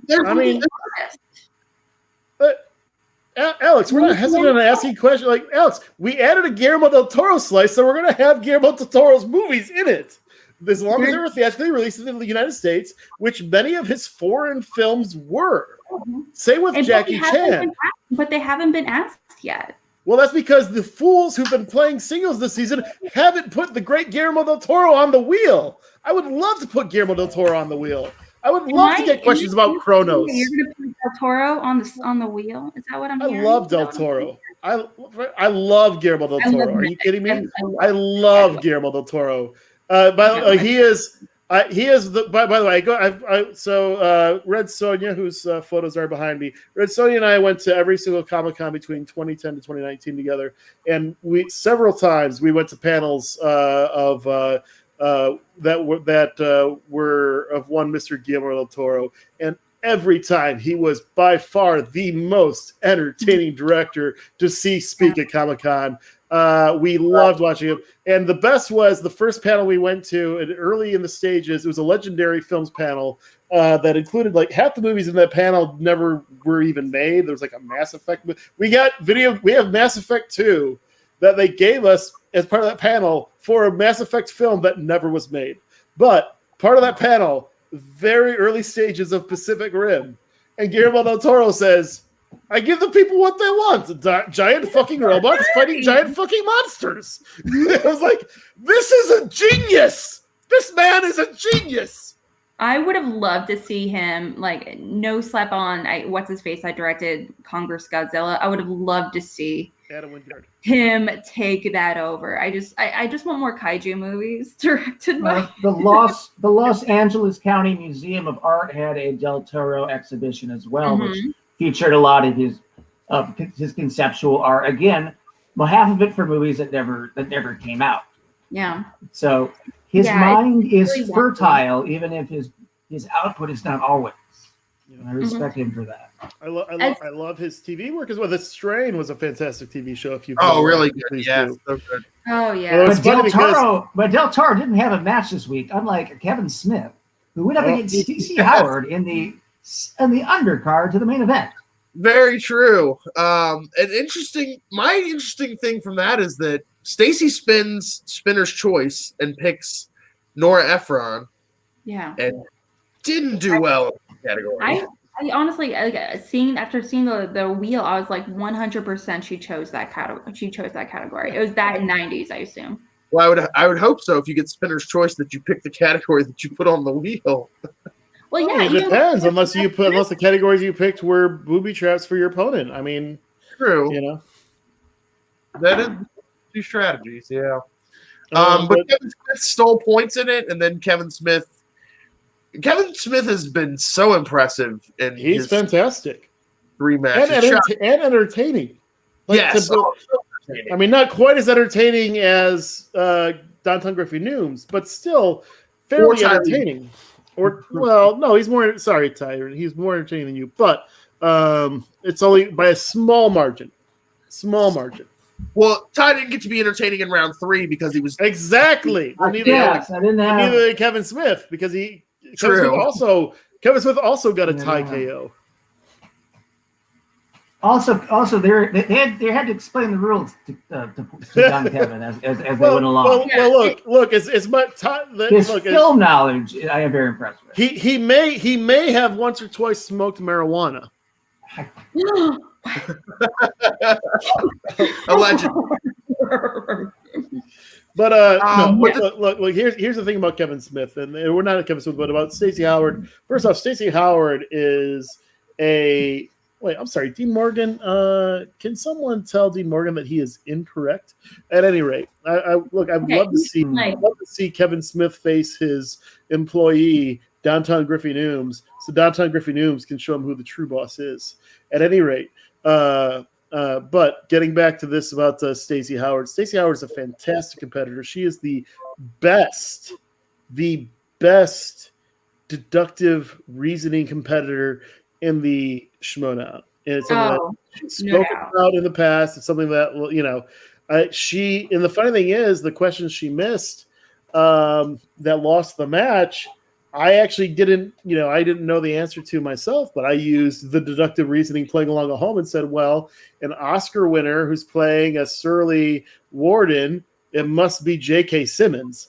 And she went with Morgan Freeman and said, it's a great guess, yeah. It's a good guess, but not the correct one in this case, which, that's what happens with educated guesses, is that they are, in fact, guesses. And it could have been Alan Arkin, too. He's very certain. That's true. I was very excited to find out that I was right with my guess. It was, at any rate, point is that Stacey Howard is fantastic. But I think what her downfall was, and this is just a guess. I've never met her in person. I don't know her well. I only know her from what I've seen. But I have defeated her many times in the Schmodown app, though. Yeah, yes, the Schmodown app. She's a heavy hitter on the Schmodown app. But I would say the Nora Ephron slice may have been deceptively difficult for her, because you saw the kinds of questions she was missing were movies that Nora Ephron wrote, deeper cut questions about movies that Nora Ephron directed, and they weren't all just they weren't all surface level questions about the movies she directed. So it's like there was a movie that she wrote that she missed the question about. There's a movie that she had directed, but the question was a fairly deep. I don't even remember which movie they're talking about. So she may have looked at the filmography and said, "Oh, she only has 8 films she's directed. I can learn these 8 films and learn the basic information about those 8 films." And I think she fell in a trap. And I would also say this is not only the first. This is the second time in a row that one of Sam Levine's competitors, not even rookies, because he has a team of as many rookies as we have, but two of his veteran competitors back to back have now spun Spinner's Choice and gotten TKO'd. Oh, the embarrassment. And look, Liz Shannon Miller is fantastic. I love Liz Shannon Miller. But to me, as just like, somebody watching from the sidelines, I look at this and I say to myself, these people are choosing wheel slices that they think are easy to study from a strategic standpoint, instead of choosing wheel slices from the heart. You know what I mean? They're not choosing wheel slices of filmmakers they love. Like for me, like Guillermo del Toro. I effing love. Can I cuss on this show? I've already cussed, haven't I? Cuss all you want. Can I continue to cuss? I fucking love Guillermo del Toro. I don't think anyone's watching it. No, Dean Morgan's watching. AJ Lancaster, Jonathan Caro, Leo Logan, Danny Cost, Leo Logan again. No, I'm kidding. Anyway, point is that I think that it's better to choose wheel slices that you actually love as opposed to wheel slices that you've tried to study. Is my opinion. It's Tushka, there are no Katie Holmes wheel slices. I do definitely agree with you to a certain extent, because as far as like choosing categories from the heart, I think that's a double-edged sword, because I can choose a category that I love, which is rom-coms, and I can be very hit and miss on it. And there's sometimes or costume dramas, because I love me a costume drama. But a lot of costume dramas are war movies. A lot of them are historical romances or like period epics, Braveheart, Ben-Hur, Ten Commandments. And as a result, I would pick that one for my heart, but I know for a fact I would not do well with it. Because you pick the narrowest category that you absolutely love. Because if you're picking broad categories, then there's going to be things that you don't love in that broad category. Well, that's why you still have to be strategic, even when you're choosing a category from your heart. Like, these people are being overly strategic and lost, because I'm sure there's wheel slices that Stacey Howard loves that are just as narrow as Nora Ephron. Like, I do think that category in particular, I wouldn't be surprised if she chose it because it is a movie where she feels like she has a lot of core knowledge on it, because she's a 90s baby, and a lot of those movies are 100% in her wheelhouse, and she grew up with a writer-director like Ephron, Hanging Up and things like that. Those are major movies. But Hanging Up wasn't a movie that she directed. That was a movie she wrote. She missed that question. That's one that she wrote. She missed though. Yeah, no, absolutely. Which is very okay. Here's a question. Here's a question. Let's say Oprah Winfrey is a new slice as a competitor. Now, I'm speculating out loud. Do you want to be the first person to spin that slice, or do you want to be like the sixth person to spin that slice? Where in the set of questions do you want to get in there? Well, I think you would rather be the second person to get that slice, because you don't want to be the very first, because you can get slapped upside the head, because if it's actually harder than you thought it would be.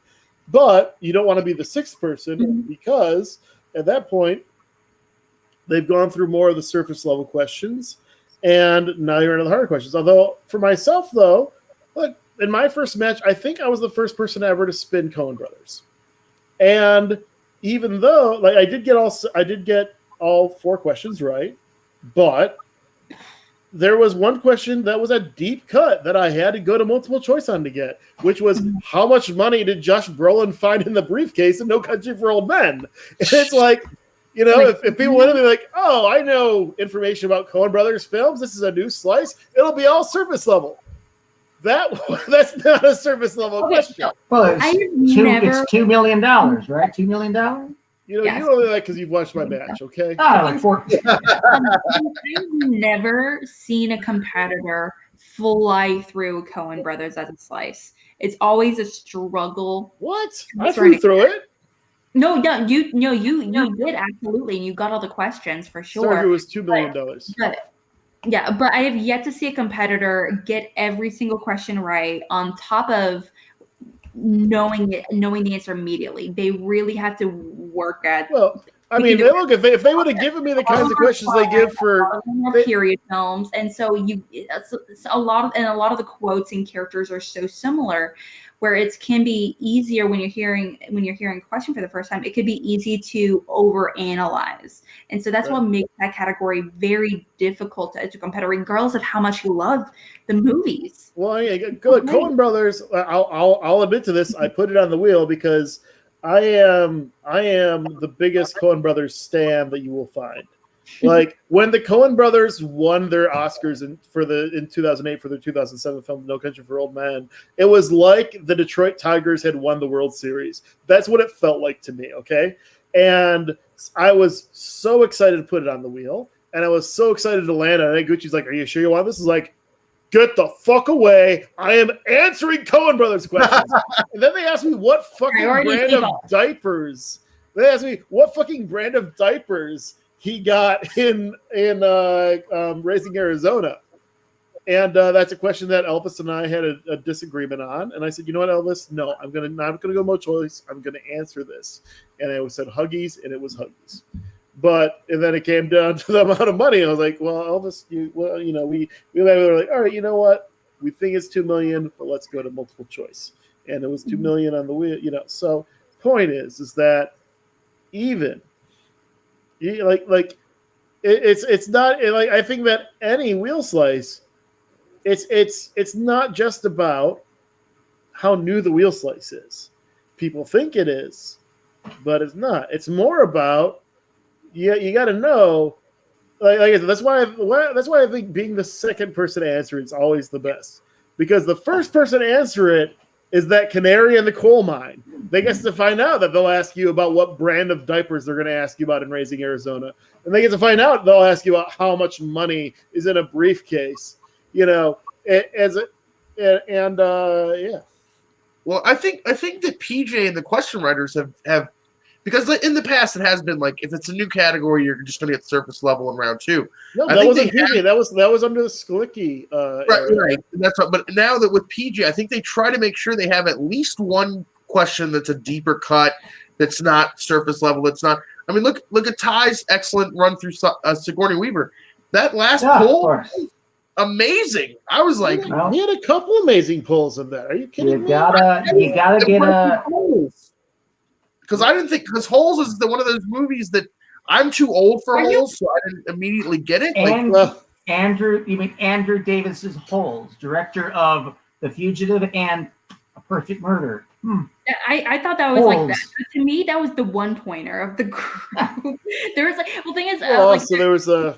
No, it's all subjective, Ty. I mean, your other questions when it comes to Sigourney Weaver, I didn't know, but that question in particular. One of the questions was who was the president in Dave, and I thought that was very simple. And then as soon as I said Kevin Kline, then I immediately was like, could he have said vice president? Is it Ben Kingsley? Are they trying to pull him? And then no, it was fine, and they moved on from there. But even in a question that seems simple, you have a moment of doubt that maybe you just didn't hear the question correctly. Can I say briefly, with that Holes question, to pull the curtain back a little bit, there had been the week before the Tyrants match, the movie trivia Throwdown thing had posted, Twitter kind of posted, name 2 movies from a director that are very dissimilar. And I was working when this came out, but I wanted to throw some. Oh, well, wait, what? I'm sorry. What did you say, Alex? Oh, I got a plan. Okay. What's his name? Paul Schroeder. He directed The Canyons, and he also did like American Gigolo. Yeah. Can you pick like a opposite ends? Well, Bob Clark directed both Black Christmas and A Christmas Story. Those are 2 Christmas films, and they're as vastly different as I believe you can get. Yeah. So what had happened with this thing? I was working at the time, and I threw out kind of 3 in a row while I was working, and I had a little bit of a brain fart in it. I meant to say Planet Terror and Shorts for Robert Rodriguez, and I accidentally said Planet Terror and Holes. And I quickly saw, somebody said Happy Feet and Mad Max. That's a fantastic one. That's probably the winner. I think that was your friend. Ferris. That's probably the winner for Ferris. Yeah, so I had I'd accidentally, I knew that Holes wasn't directed by Robert Rodriguez, but in my kind of like half working, half twittering state, just accidentally said Holes instead of Shorts because it's one word, short titles, plural noun, and almost immediately I realized, I think within 15 minutes I realized what I'd done and I deleted the tweet. But the Tyrant had seen it, and I spent about a week of the Tyrant harassing me about he was tyrannically harassing me about the fact that I had said that Holes was directed by Robert Rodriguez. And so when that question came up in his match, he laughed. He laughed to himself and said, and then I said Shorts. Yeah. I said Holes. Yeah. Yeah. Well, speaking of Andrew Davis, it's very interesting that he directed Under Siege and The Fugitive back to back, and basically has most of the same people in both movies. Like most of the people who worked on Under Siege also worked on The Fugitive, which is crazy. Speaking of writers who wrote two movies that are completely unrelated, the writer of Under Siege wrote Pretty Woman, which is mind-boggling. That's good. But yeah, so getting back to this week's matches, we also had cutscenes this week, which are been fantastic. Goodness. We had the continuing saga of Chandru and his attempt to waylay Winston, and we finally got a bit of a payoff this week as it was revealed who the man behind the pulling the strings was. The Mr. Jay Washington. What did we all think? I'm not sure how Chandru can afford a camera crew to go with him and all moments of the night. But I'm glad he's watching out for his safety. Tyrant, he's a rocket scientist. He can afford these things. True. I'm also wondering how he's going to blindside Winston when it's all over Twitter. Yeah, if only he'd known it was being broadcast. Oh, can I bring up one? Okay, but cinematically, that cutscene was beautifully done. I thought. Oh yeah, 100%. And then we also had the return of Chandru. Then went on to talk to Paul Oyama, and now we get the return of Primetime.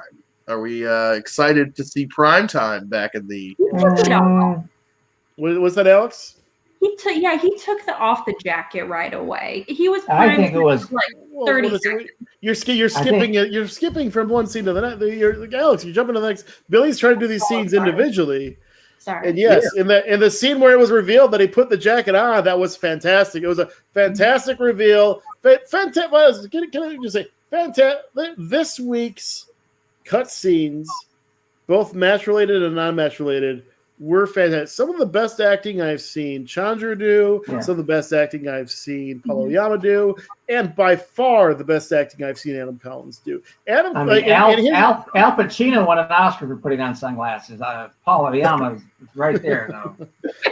Can I say about Adam Collins' match in that cutscene, though? It's so Adam Collins took a lot of shit last year for his character work. And what people don't realize is that this man was somebody who had spent years focusing on movie trivia as a way to get into the league. And he got into the league and was immediately thrown into the singles tournament.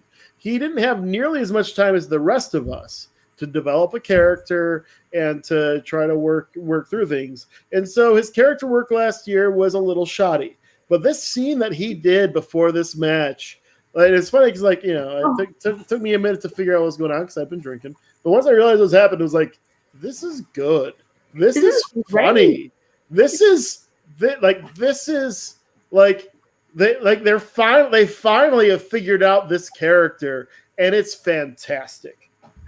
We had a little coyote with him. That was great. Little coyote. It was him just talking to him talking to the mirror.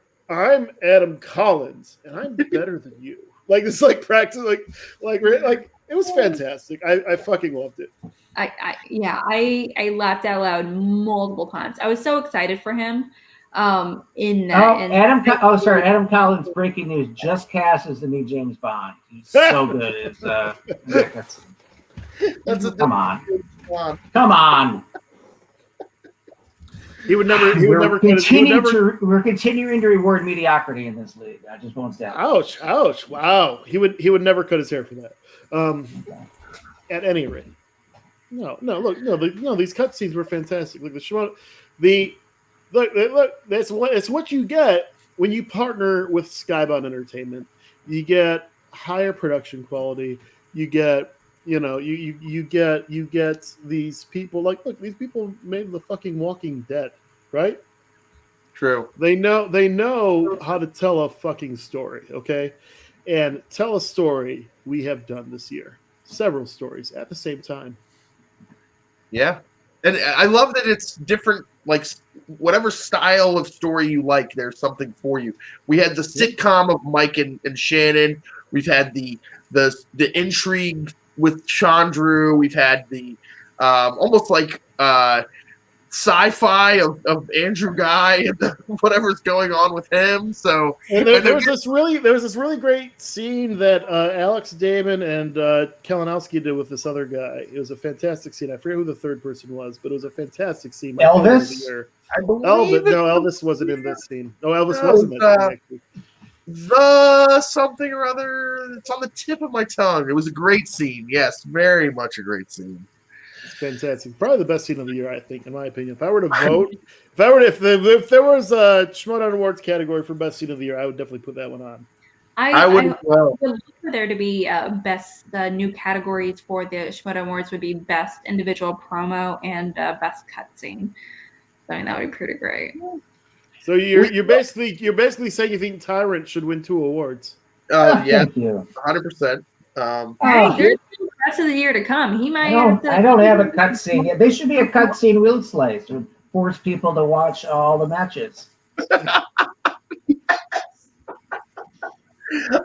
We also had Clark and Clark Wolf and Grace and their first interactions. Now hashtag my president and hashtag my former commissioner. As Clark has been demoted to the desk, which I'm actually very excited for because I hope she's paired with 2017 Andrew Guy, because that would be hilarious. Yeah, no, look, I think that would be fantastic.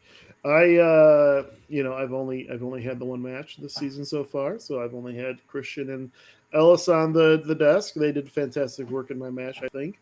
I have taped 7 more matches. I don't know what all that is.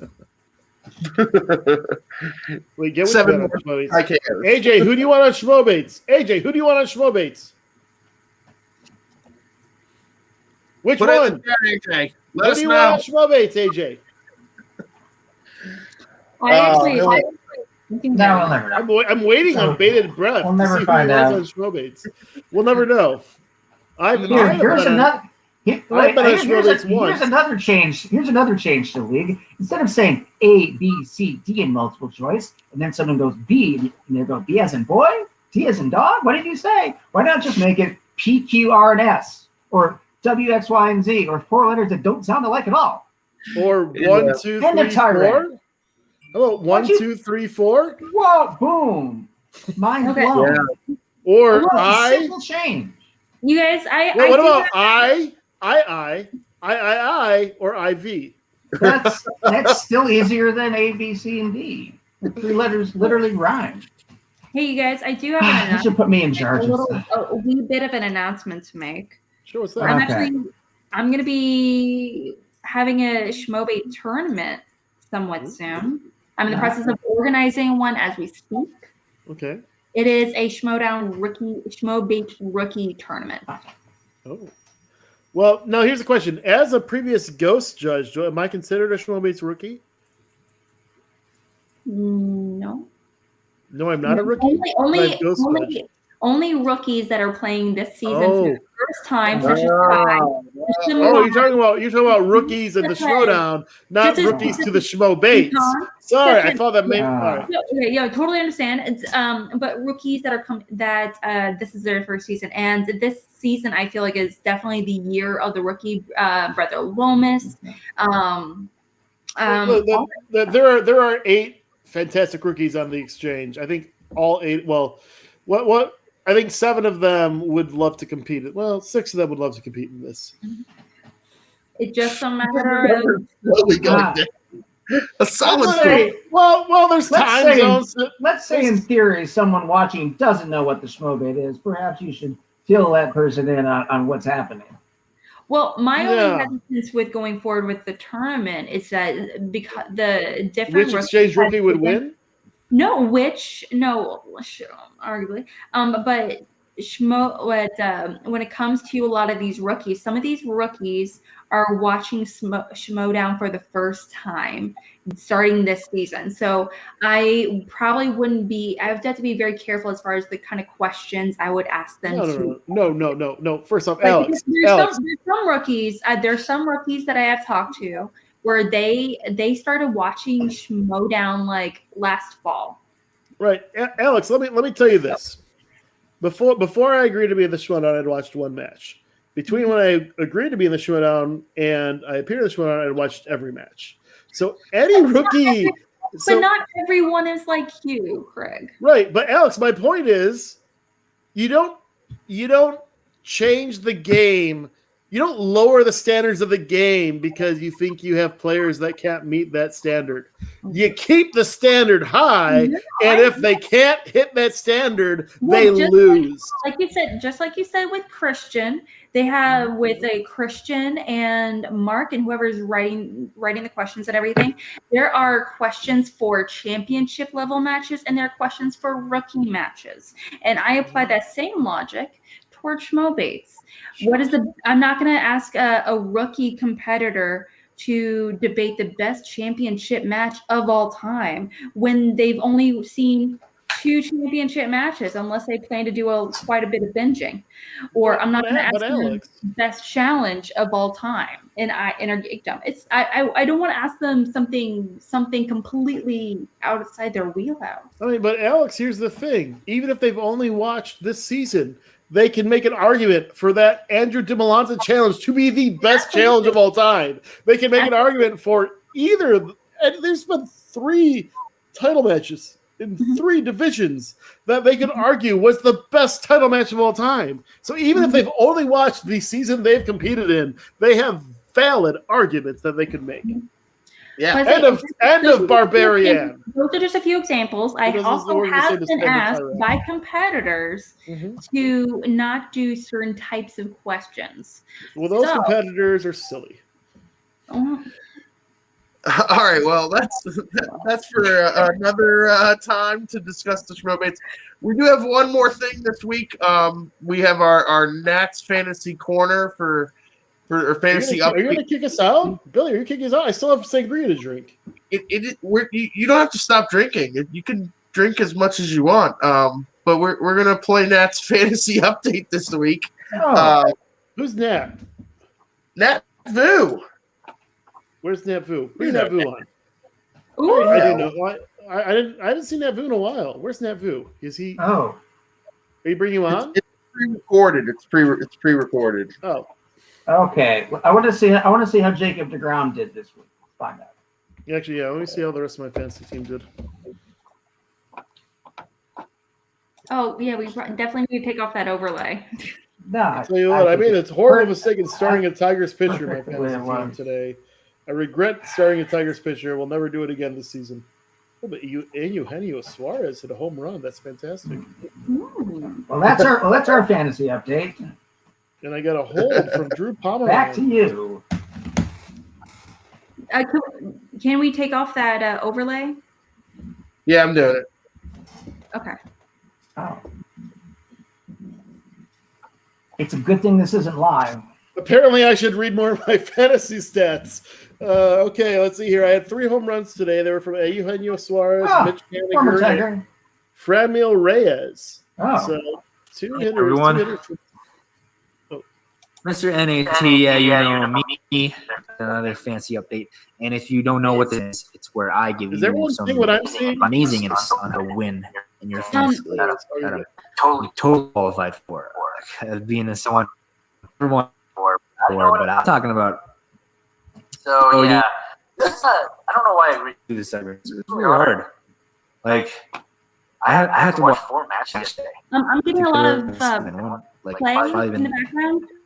And before this, I would just let them stack up. I would fall behind so often, and I was just one day I'll fall behind. I don't care. But now I have to keep up and talk about it every single week. I play Tyrant, meet yourself. And I know what you're thinking. You're a C2A host. You're an after show host. Why wouldn't you? Because I was barely on last year. But this year I'm on like 4 shows. So anyway, I don't really. It's hard to think of a bit. I mean, it's easier for the call live crew to come on and talk for 4 hours. They at least know what they're going to talk about. Side, what else am I going to talk about? Apparently, my advice is actually helpful. But I don't know if I'm I got 2 slow bases this week for Miles. My hair's tied up today, and that's what's tied up. That's. So guys, if you need cheap stolen bases, Miles Straw is finally starting to. Yeah, I was at the about maybe would people be interested towards the end of the year after the season's over, just like merge all the fantasy update segments together into one long video called the Natty Cut. Add a bunch of slow. I think that'd be pretty interesting to see how my mood changes. Happy to happier because after I've won. Fancy. Yeah. Let me know if you like that idea. I might do that. I don't know who's gonna sit through the whole thing, but it could be interesting. Anyway, let's get back to the matches. Frankie Montes had a first Bradley Tingle versus Ty Lieberman.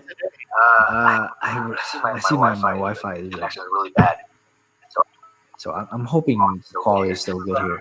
But I really like Ty Lieberman. I'm not saying that because he's on the show today. Because honestly, I doubt he's still even there. Usually when I suck up, they're not there unless they're part of the FCL. Then they usually stick around. Or maybe he is. And if you are Ty, I just want to say I'm a big fan of your work. I say that I'm not like character work or anything. But I really like how all the rookies on Stock Exchange are such great characters. Not even just the rookies, Barbarians there too. I know. Yeah, he's so smart and so well. They're just so good at the character work, and they fit in so well. That's amazing to me. Like it's almost as if we planned it that way. Rookies who were like their character work. I'm not gonna name this. I don't really think of any good this season, but the Stock Exchange, they're good at trivia and they're great characters. That's pretty incredible. But yeah, you should have Ty Lieberman on your team. I don't have Bradley Tingle either, but solid players all around. I hope they get more matches because Tyrant's getting very entertained by this match. I really should have pulled up the match list. I'm gonna do that right now because I honestly here's some insider secrets. This is like my 4th take because my Wi-Fi is really bad and the quality just comes back terrible. So I'm hoping this one sticks. Next match, Mark Edward Hoyk versus Griffey Nooms. I'm a big fan of Mark, and I am very happy to see him get a singles match. I think he's very undervalued in fantasy leagues. Usually, whoever drafted him early got him pretty late. So he hasn't won the match ever. Definitely, he's someone you should have. Not late enough. Very impressive by Griffey Nooms to beat a pro like Mark. Very impressive. He's going to be the champion by the end of the season, so you should have drafted him. Eric Whiteley versus John Hoey. I actually have Eric Whiteley on my team, and I told you all to draft him too. And I hope you live because while he didn't kind of need a perfect game to be at the top of Star Wars, I think better and better. He's going to bring his legion of fans with him. So exposure he brings, I think he's going to get plenty of matches. And John Hoey is also you should have on your team. I'm trying to be so. Let me some Crash, Johnny Crash, because they might be watching. So don't drop it. I'll tell you to drop anyway. I love the passion that the Blind Wave fan base brought in. Fantastic. Kevin Smith. Nat, are you there? She Nat? has the potential to beat anyone in the league. This just wasn't her game. I have said in the past that I was. He's frozen again, but Stacey Howard is fantastic. He's beat a legitimate competitor, so good on you if you drafted Kevin Smith. He's a very good person to root for, having your fantasy team. And that's fantasy segment. Yeah. I told you not. Fun fact about Kevin Smith: winning a championship every single year. He's being retired.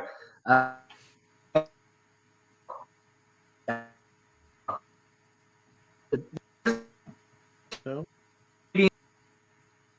Fun fact about Kevin Smith. I think that went smoothly. I don't know about you. Yeah, I'm so sorry about that. I guess we're having some connection issues with our primary host, but that's okay. We're gonna be. I did hear him say that I was his favorite player of all time. And if any of you haven't voted yet in the Facebook poll, I am the only one who won a match and whose match started on time. I mean, it's got to count for something. I didn't vote for you, but I would say people should vote for you. I voted for Downtown Griffey Noobs. What do you want from me? That's I'm wearing a Tick t-shirt. I have to say overall, this match was a really great. I mean, this week has been such an awesome week for fans, for competitors. There was so much going on in terms of the different types of matches we were receiving. So many cutscenes and really great promos. The quality of this week is fantastic. AJ Lancaster knows what's up. Ty KO t-shirts. Skybound. AJ, email Skybound and tell them that we're gonna get Ty KO t-shirts. Fantastic. Alex, can I say something real quick? Please do.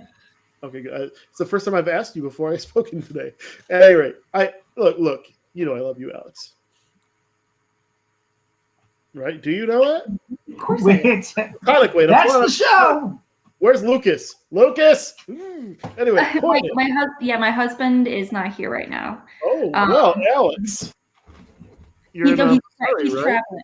He's traveling right now. Yeah. How long is he gonna be gone? I'm kidding. I'm kidding.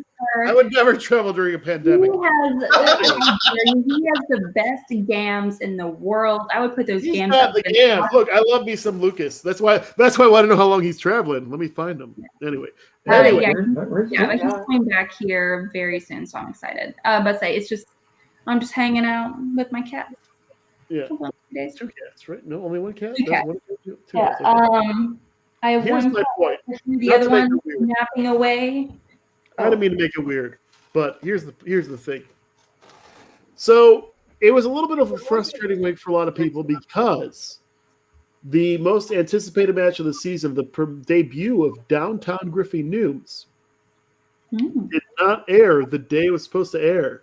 Yes. But the hidden benefit of that was that yesterday, Friday, we had 4 consecutive hours of Schmodown matches. How amazing was that? I mean, 4 back-to-back. You got Griffin Noobs versus Mark Edward Hoyt. You got John Hoey versus Blind Wave the Knight. You've got the Kevin Smith. His name's Kevin Smith? Good enough.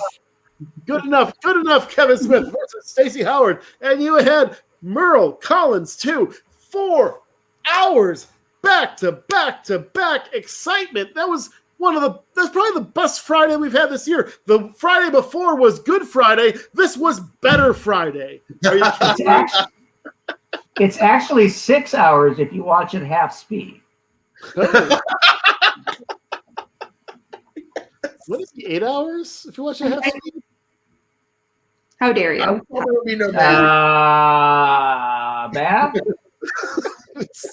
Not to call you out, Tyrant, but I was told there'd be no math. At any rate. There's no math in the Schmodown. All right. Alex, for this next segment, are we going to sing? Sing? We Sing, can yeah. sing. What would you like to sing?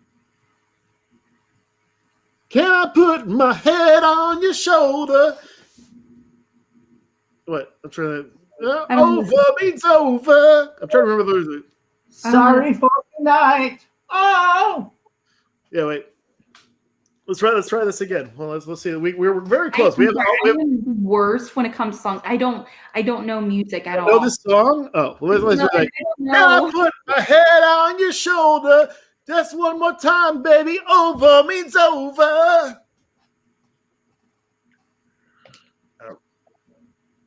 Hey, Nat, who's in the chat? Nat, boo! Let's see. Nat is in the chat. Nat says, Alex, you screwed everything up. I do miss our those karaoke nights when we did with like Brew and everything. Those were so much fun. Let me try this one more time. Can I put my head on your shoulder just one more time, baby? Over means over. Your story is not my story to write. So it's something I'm sorry for tonight. Hold on, I'm gonna look up the lyrics real quick. Wait a second. I'm into it. I'm singing the Traitors song. I'm singing. It's called #Traitors song. Oh, that's news. I can only sing. I have like five songs total that I can sing, and all of them are like Broadway songs. Like I can do the Oogie Boogie song. No pun in not just a reference to Never for Christmas, but like Oogie Boogie. That song is like one of my favorite songs of all time. It's great. Wait. Do you not know what I was singing? No, I don't know it. It's Ben Bateman's song. I've listened to it once. I don't know. No, but I just said I called it the Traitor song. You know who the Traitor is? Yeah, but but isn't it called Sorry for Tonight? It's called Sorry for Tonight. The guy said Sorry for Tonight while singing it. I thought you meant like Traitors, like the name of the actual song. No, he's the traitor. You know, he's the traitor. Yeah, I totally misunderstood when you said that. That was my bad. Yeah. Well, let me see if I can find the lyrics here real quick. Sorry for tonight. Yeah, that's Oh. Can I put my head on your shoulder just one more time, baby? Over means over. By the way, no one had to pay for this concert. That's all I'm saying. Ah. Can I put Been my making head through, on your shoulder GMCA, just we're one more gonna- time, baby? Over means over. We've been demonetized by Ben Bateman. Your story is not my story to write. But I'm sorry for tonight. I'm sorry for tonight. For tonight. Yeah. There we go. That's familiar, yeah. I feel bad. Great song. It's a fantastic song. If you have not listened to the song, go on YouTube, go on Spotify. It's a fantastic song. It's better than it needs to be. Even though Ben Bateman is a horrible traitor, he betrayed your guy. He betrayed the Finstock Exchange. He's a horrible traitor, but such an amazing song writer / singer. Fantastic work. Well, let me try this one more time. It's really not fair that someone who looks like him gets to sing like that too. Like, yeah. Seriously, God? Hold on. Wait, but is it fair that someone you as well, sir? like this, though? No, I think Craig. I think he was talking about you. Oh, that's true. Thank you, Billy. I appreciate that. Can I put my head on your shoulder just one more time, baby? Over means over. Your story's not my story to write. Not my story to write. Pretty sure he's sorry for tonight. But I'm sorry for tonight. There we go. This has become like the Bateman concert. Oh, wait. PLD and I have a long-standing appointment with Nerd Chronic to do a video chronic quiz on Bohemian Rhapsody. And fun fact real quick. So I mentioned before, so the Tyrant and I have been friends since 2004. And in one of our greatest accomplishments ever was actually winning the 2018 King Trivia Tournament of Champions in Los Angeles, where we had to defeat amongst the 100 teams in Los Angeles, including a team called Team of Enchantment. whose team captain is a man named Brad Rutter. Brad Rutter did compete in a Showdown match once alongside Sam Levine. I thought you were going to say Brad Tingle. I really did. No, not Brad Tingle. Brad Rutter. Brad Rutter did compete in a Showdown match once alongside Sam Levine. The team name was called Double Jeopardy. It was called that because Brad Rutter is the winningest contestant in game show history because of his run on Jeopardy. So he has a team in the LA Bar Trivia League called Team of Enchantment, in which he and 5 other people who are Jeopardy or other game show level winners who've won like 6 figures or more. They've all won 6 figures or more on game shows. Compete in our Bar Trivia League against us. And the Tyrant and I in 2018, along with Red Sonja, our team Secular Healing, defeated. So 2017, Team of Enchantment won the tournament. 2018, the team Secular Healing won the tournament. And one of the rounds that King Trivia does is Find the Connection, where they ask you 9 seemingly disparate questions, but you have to find the connection between them. And the 10th question is, what is the connection? So we're going through these questions, and one of the questions was like, what was the name of the fish in Pinocchio?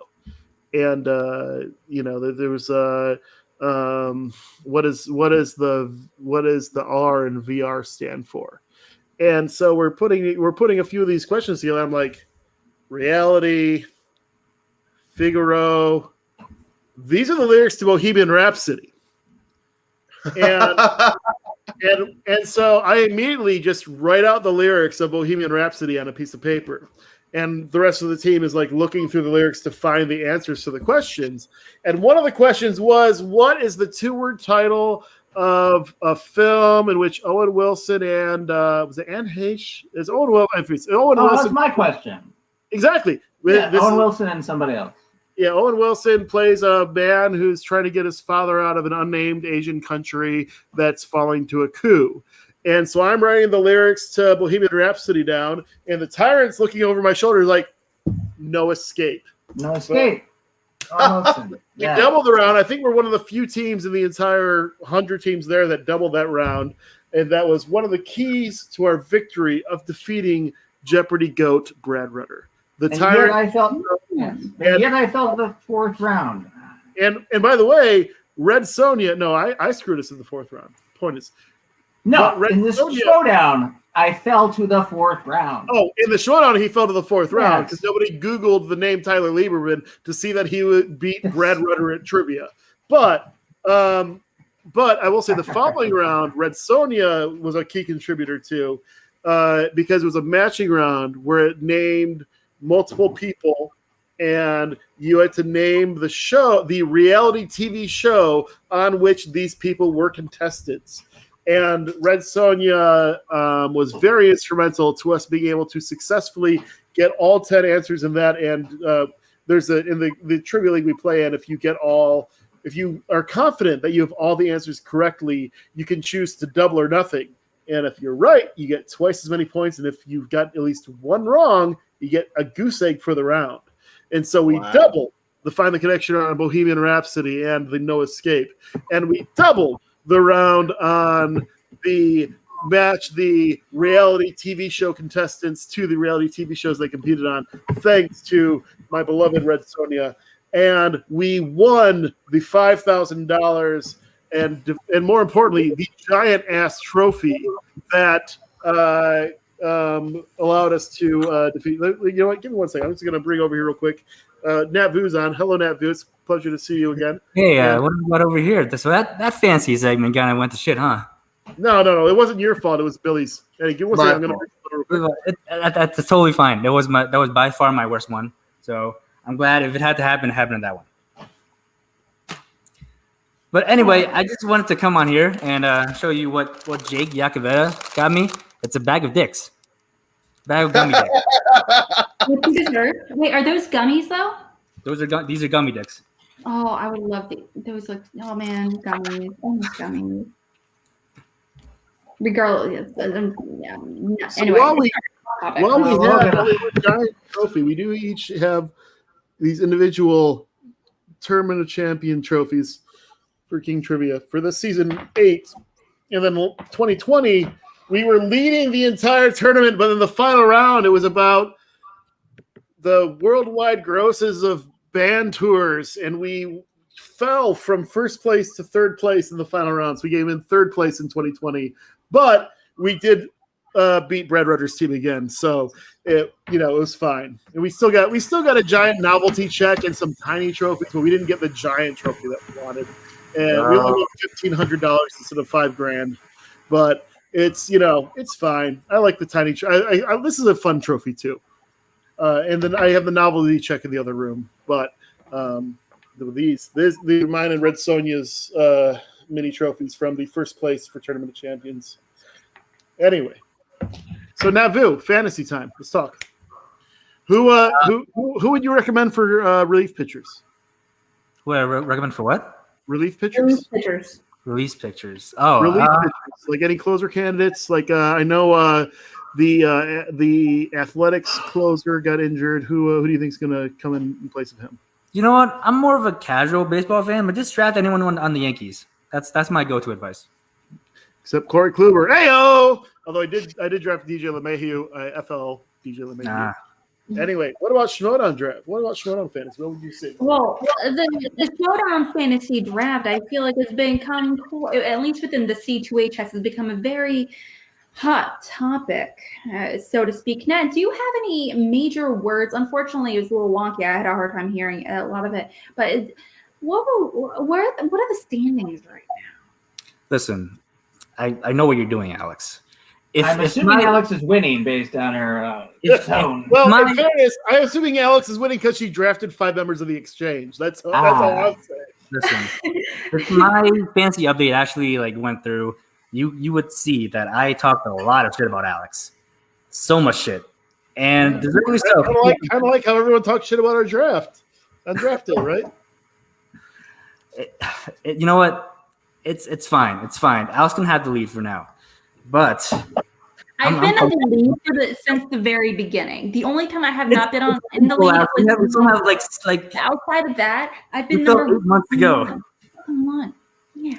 Oh, Nerds and Suits missed our concert that we were doing. Let's try one more time.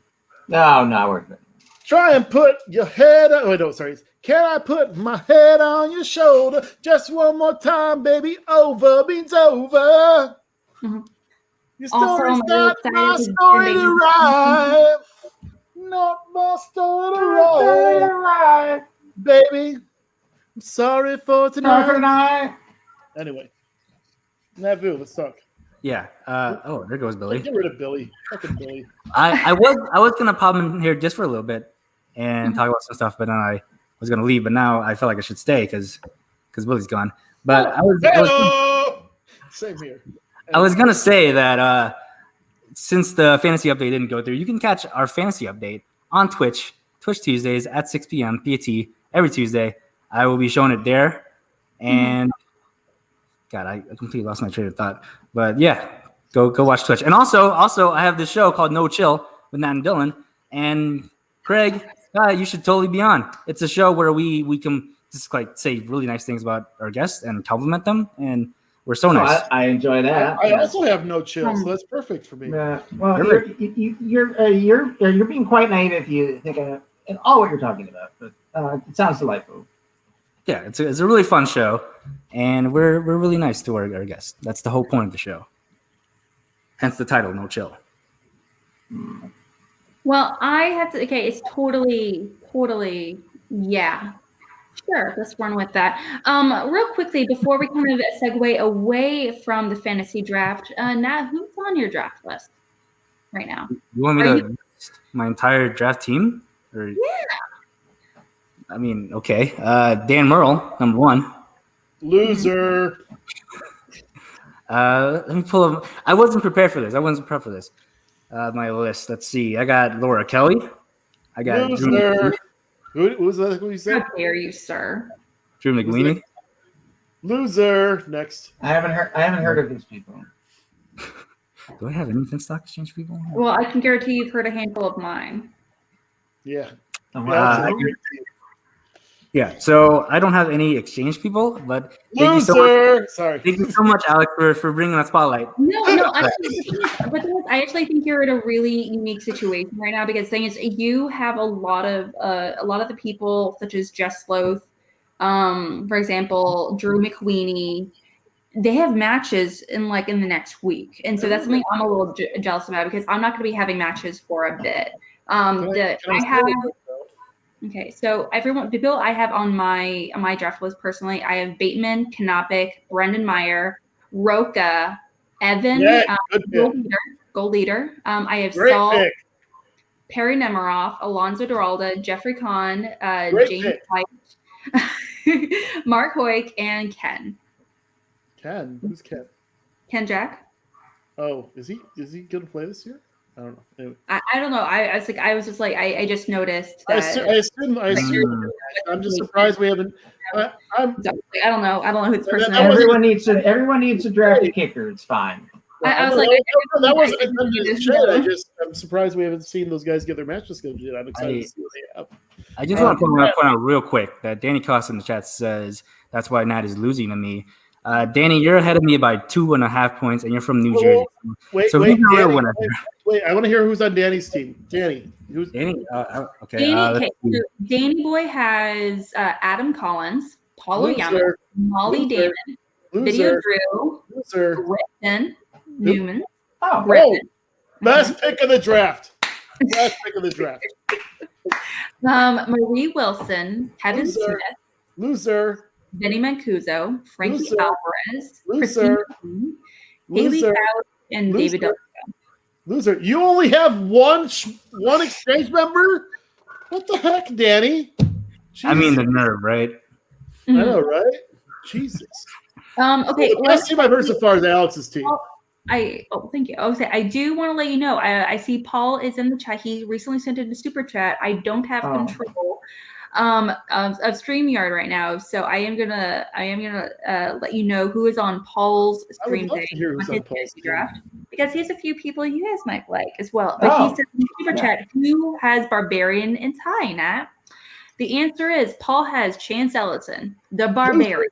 Yes. Oh, and you were his second draft. Shannon Miller, Thomas Harper, Ty Lederman. Yes. Mark Haas, Brother Lomas. Yes. Oh, this is a Jacob fantastic Bancroft. Loser. Jacob Blunden. Who's the one you said? Jacob Blunden. I already said loser to him. Who did you say to it? Zach Burkett. Loser. John Hoey. Loser. Who recently played Josh Horowitz. Loser. He had 2 great picks, though. 2 great picks. Fantastic work, people. 3 great picks, I thought. Brother Lomas, Ty, and 4 great picks. I apologize that Dory, PLD. Me and Brother Lomas will start getting you wins soon. Don't worry about that.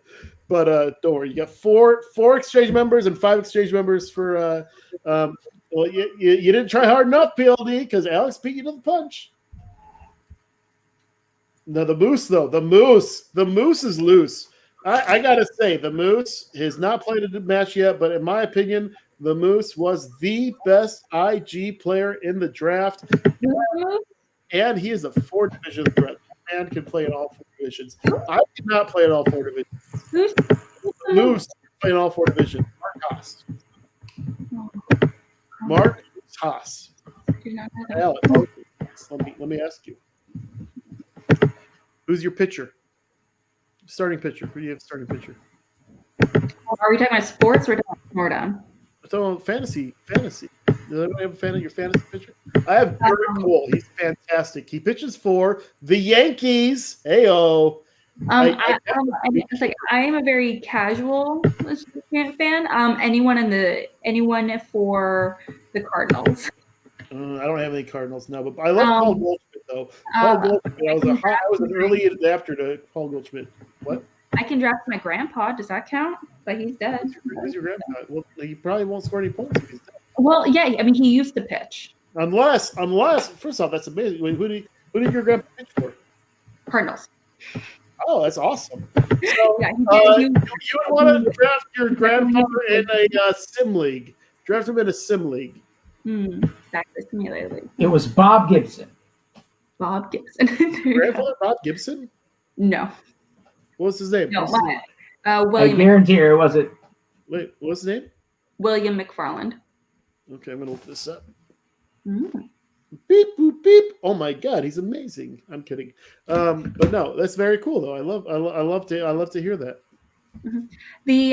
But guys, we probably should come to a close. It is close to it's past 1:30 in the morning for me. It's only 10:30 for me. Well, in that case, Nat can hang out. He's on Mountain Time. I got I can't be on for much longer, guys.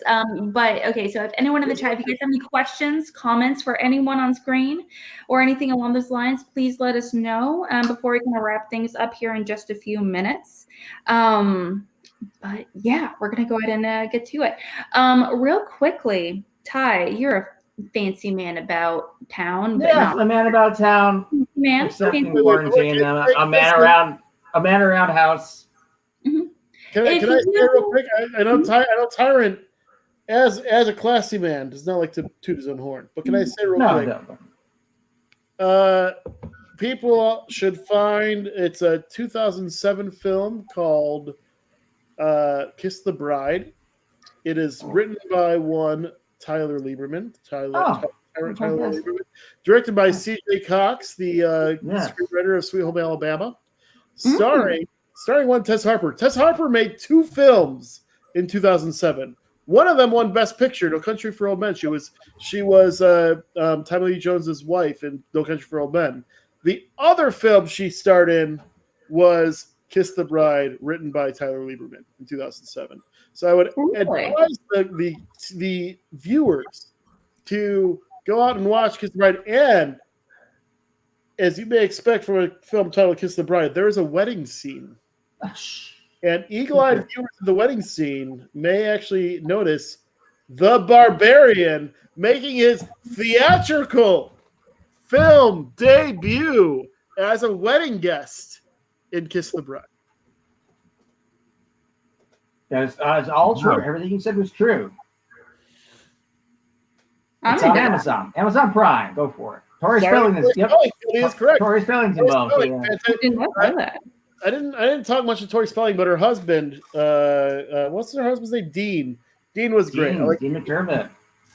Dean McDermott. Dean was great. Dean's also in the film. Both Tori and Dean are in the film. Dean McDermott. Yeah. Yeah, they're both in the movie. They're fantastic. Well, yeah. I mean, yeah, absolutely. I would have to definitely check those out. I do think those are definitely. I love those random little connections. So, like you said, I found out today that Zac Efron starred in 3 comedies released in the year 2017. How many? Can you name all 3 or 2? You know, I've been drinking, but let me think about this. Is Baywatch? Is that Baywatch year? Baywatch is one. All right, I got mine. Is that the year of Mike and Dave Need Wedding Dates? Yes, I just saw that today for the first time. Mm-hmm.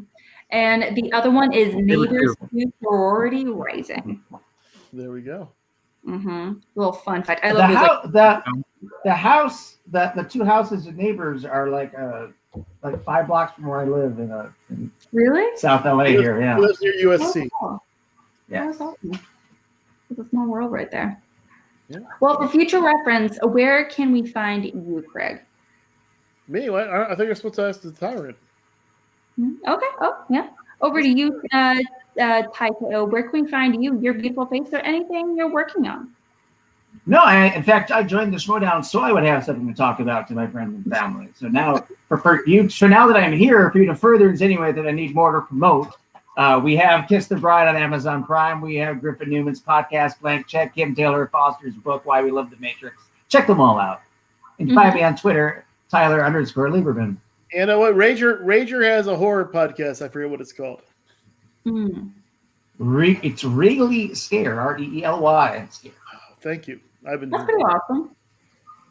I wonder if that might be a strength. You can Well, I don't know. Maybe that's why it was on the wheel in his match. Who knows? I guarantee you, if Rager gets a question about podcasts, he will answer it. I stand corrected. Neighbors, Mike and Dave need wedding dates and by Grand Power in 2016. Oh. The Watch in 2017. I stand corrected. So I was the only one who got it right. Thank you. Yeah. Well, thank you. There were no correct answers left for me to guess. So yeah, I stand corrected. I apologize. Right. Yeah. Now, where can we find you? Your beautiful face and literally all the dicks. Oh, I get to plug myself. I've been here for like 5 minutes, but okay, sure.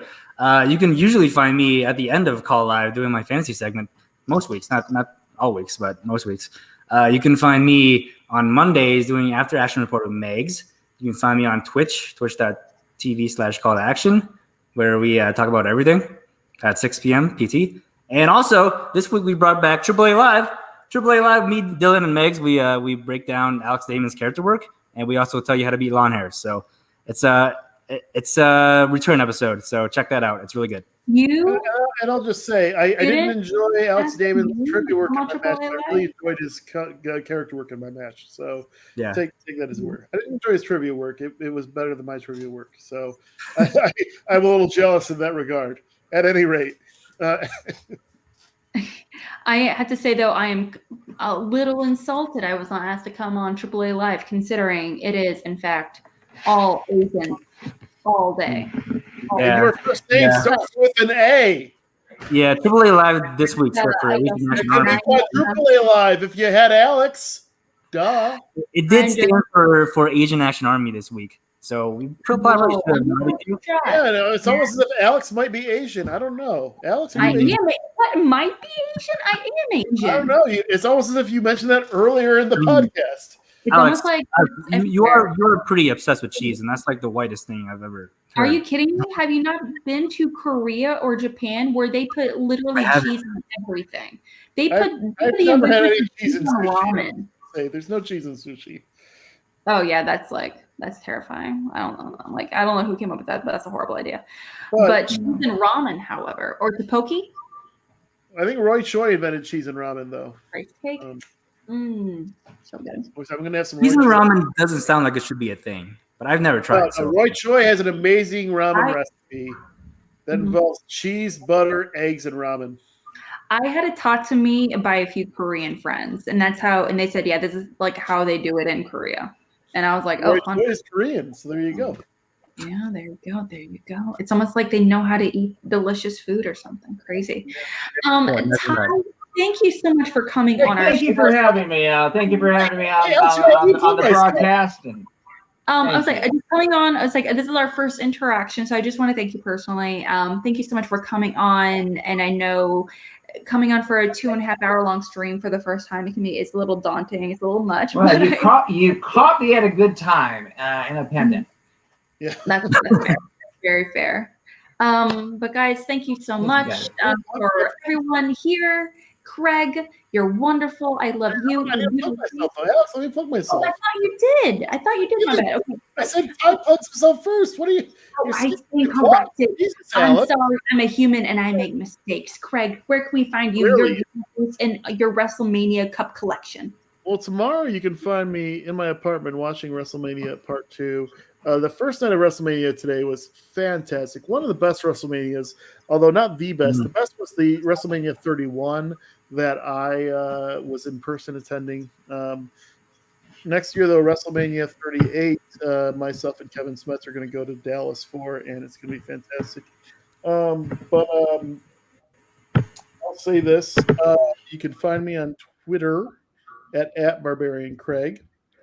You can find me at my home cheering on King Khan himself in his debut match against John the Flick Pick Flickinger on Wednesday. Is it Wednesday? Monday for I don't know the schedule off the top of my head. I think he's the Wednesday match, and he's going to be Monday for patrons. No, it's Finstock Thursdays, as always.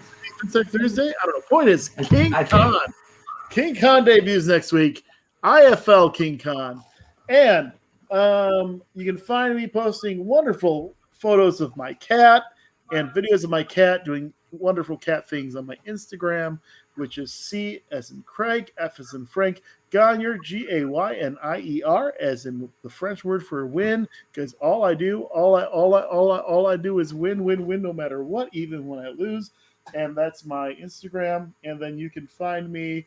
Well, I don't know if you'll find me in particular, but you can find 5 members of the Finstock Exchange competing in the free-for-all on April 24th.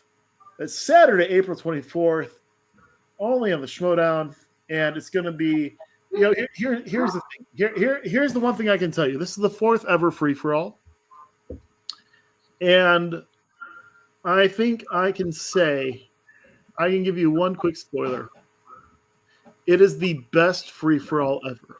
That's all I'm saying. It is the best free-for-all that the Schmodown has ever done. That's all I'm going to say. It is the only one that has 5 members of the current Finstock Exchange in it. It is the best free-for-all that you will ever see.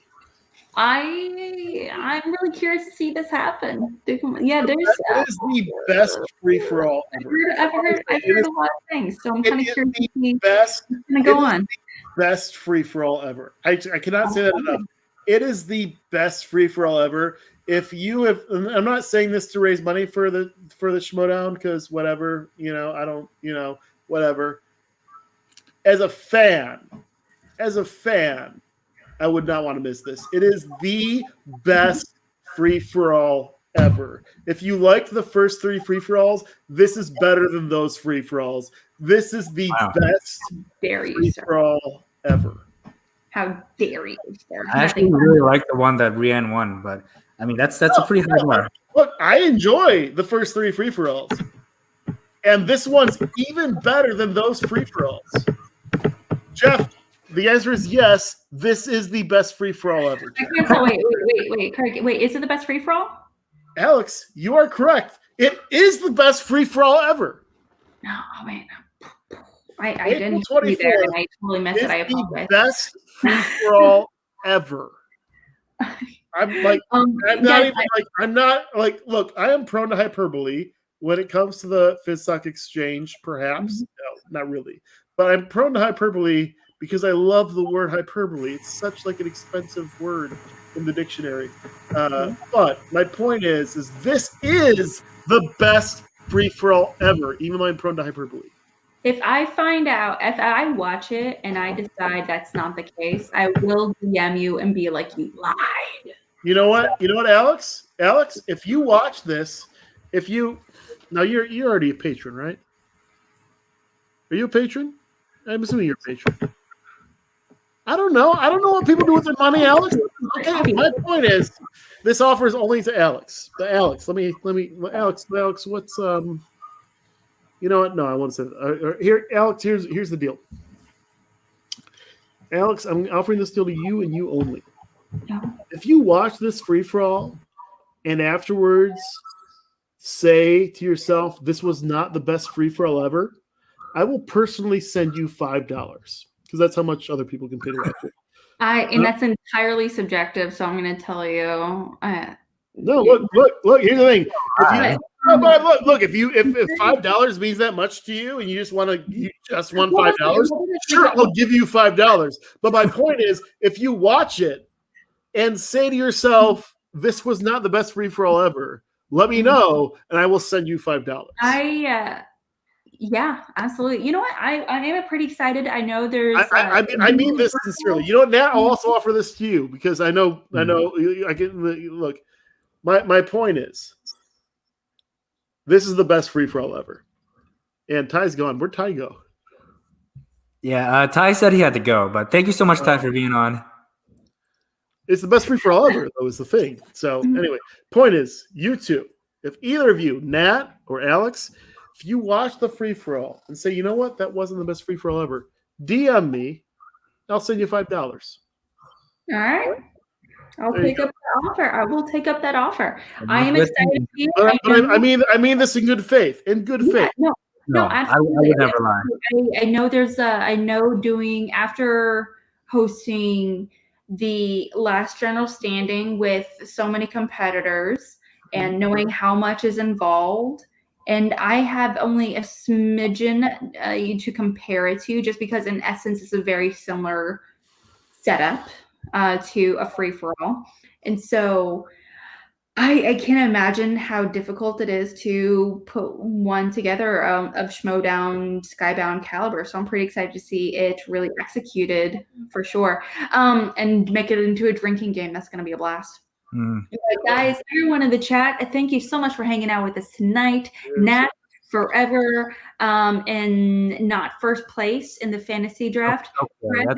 Craig, thank you so much for coming on and hanging out with us and your impeccable collection of WrestleMania cups. I'm so here for it. SummerSlam cup, but it's okay. Well, not WrestleMania, but it's the SummerSlam cup. It's still a wrestling cup, specifically overall. Yeah, tomato. I'm Alex, my proud of the collection crew. You can please hit this like and subscribe button while you're down there, and please hit a comment. Let us know what your thoughts, and let us know your predictions for the free-for-all. What competitors would you love to see compete, and also who you think is going to be winning the free-for-all itself, as well as any potential MVP situation. We would love to hear your thoughts as well. We also have a Patreon here at C2A. We have a whole bunch of stuff, so please check it out. We try really hard here at Call to Action to put together some really great content, and yeah, every little bit. Would you like to hear my prediction for the free-for-all? It's going to be the best ever.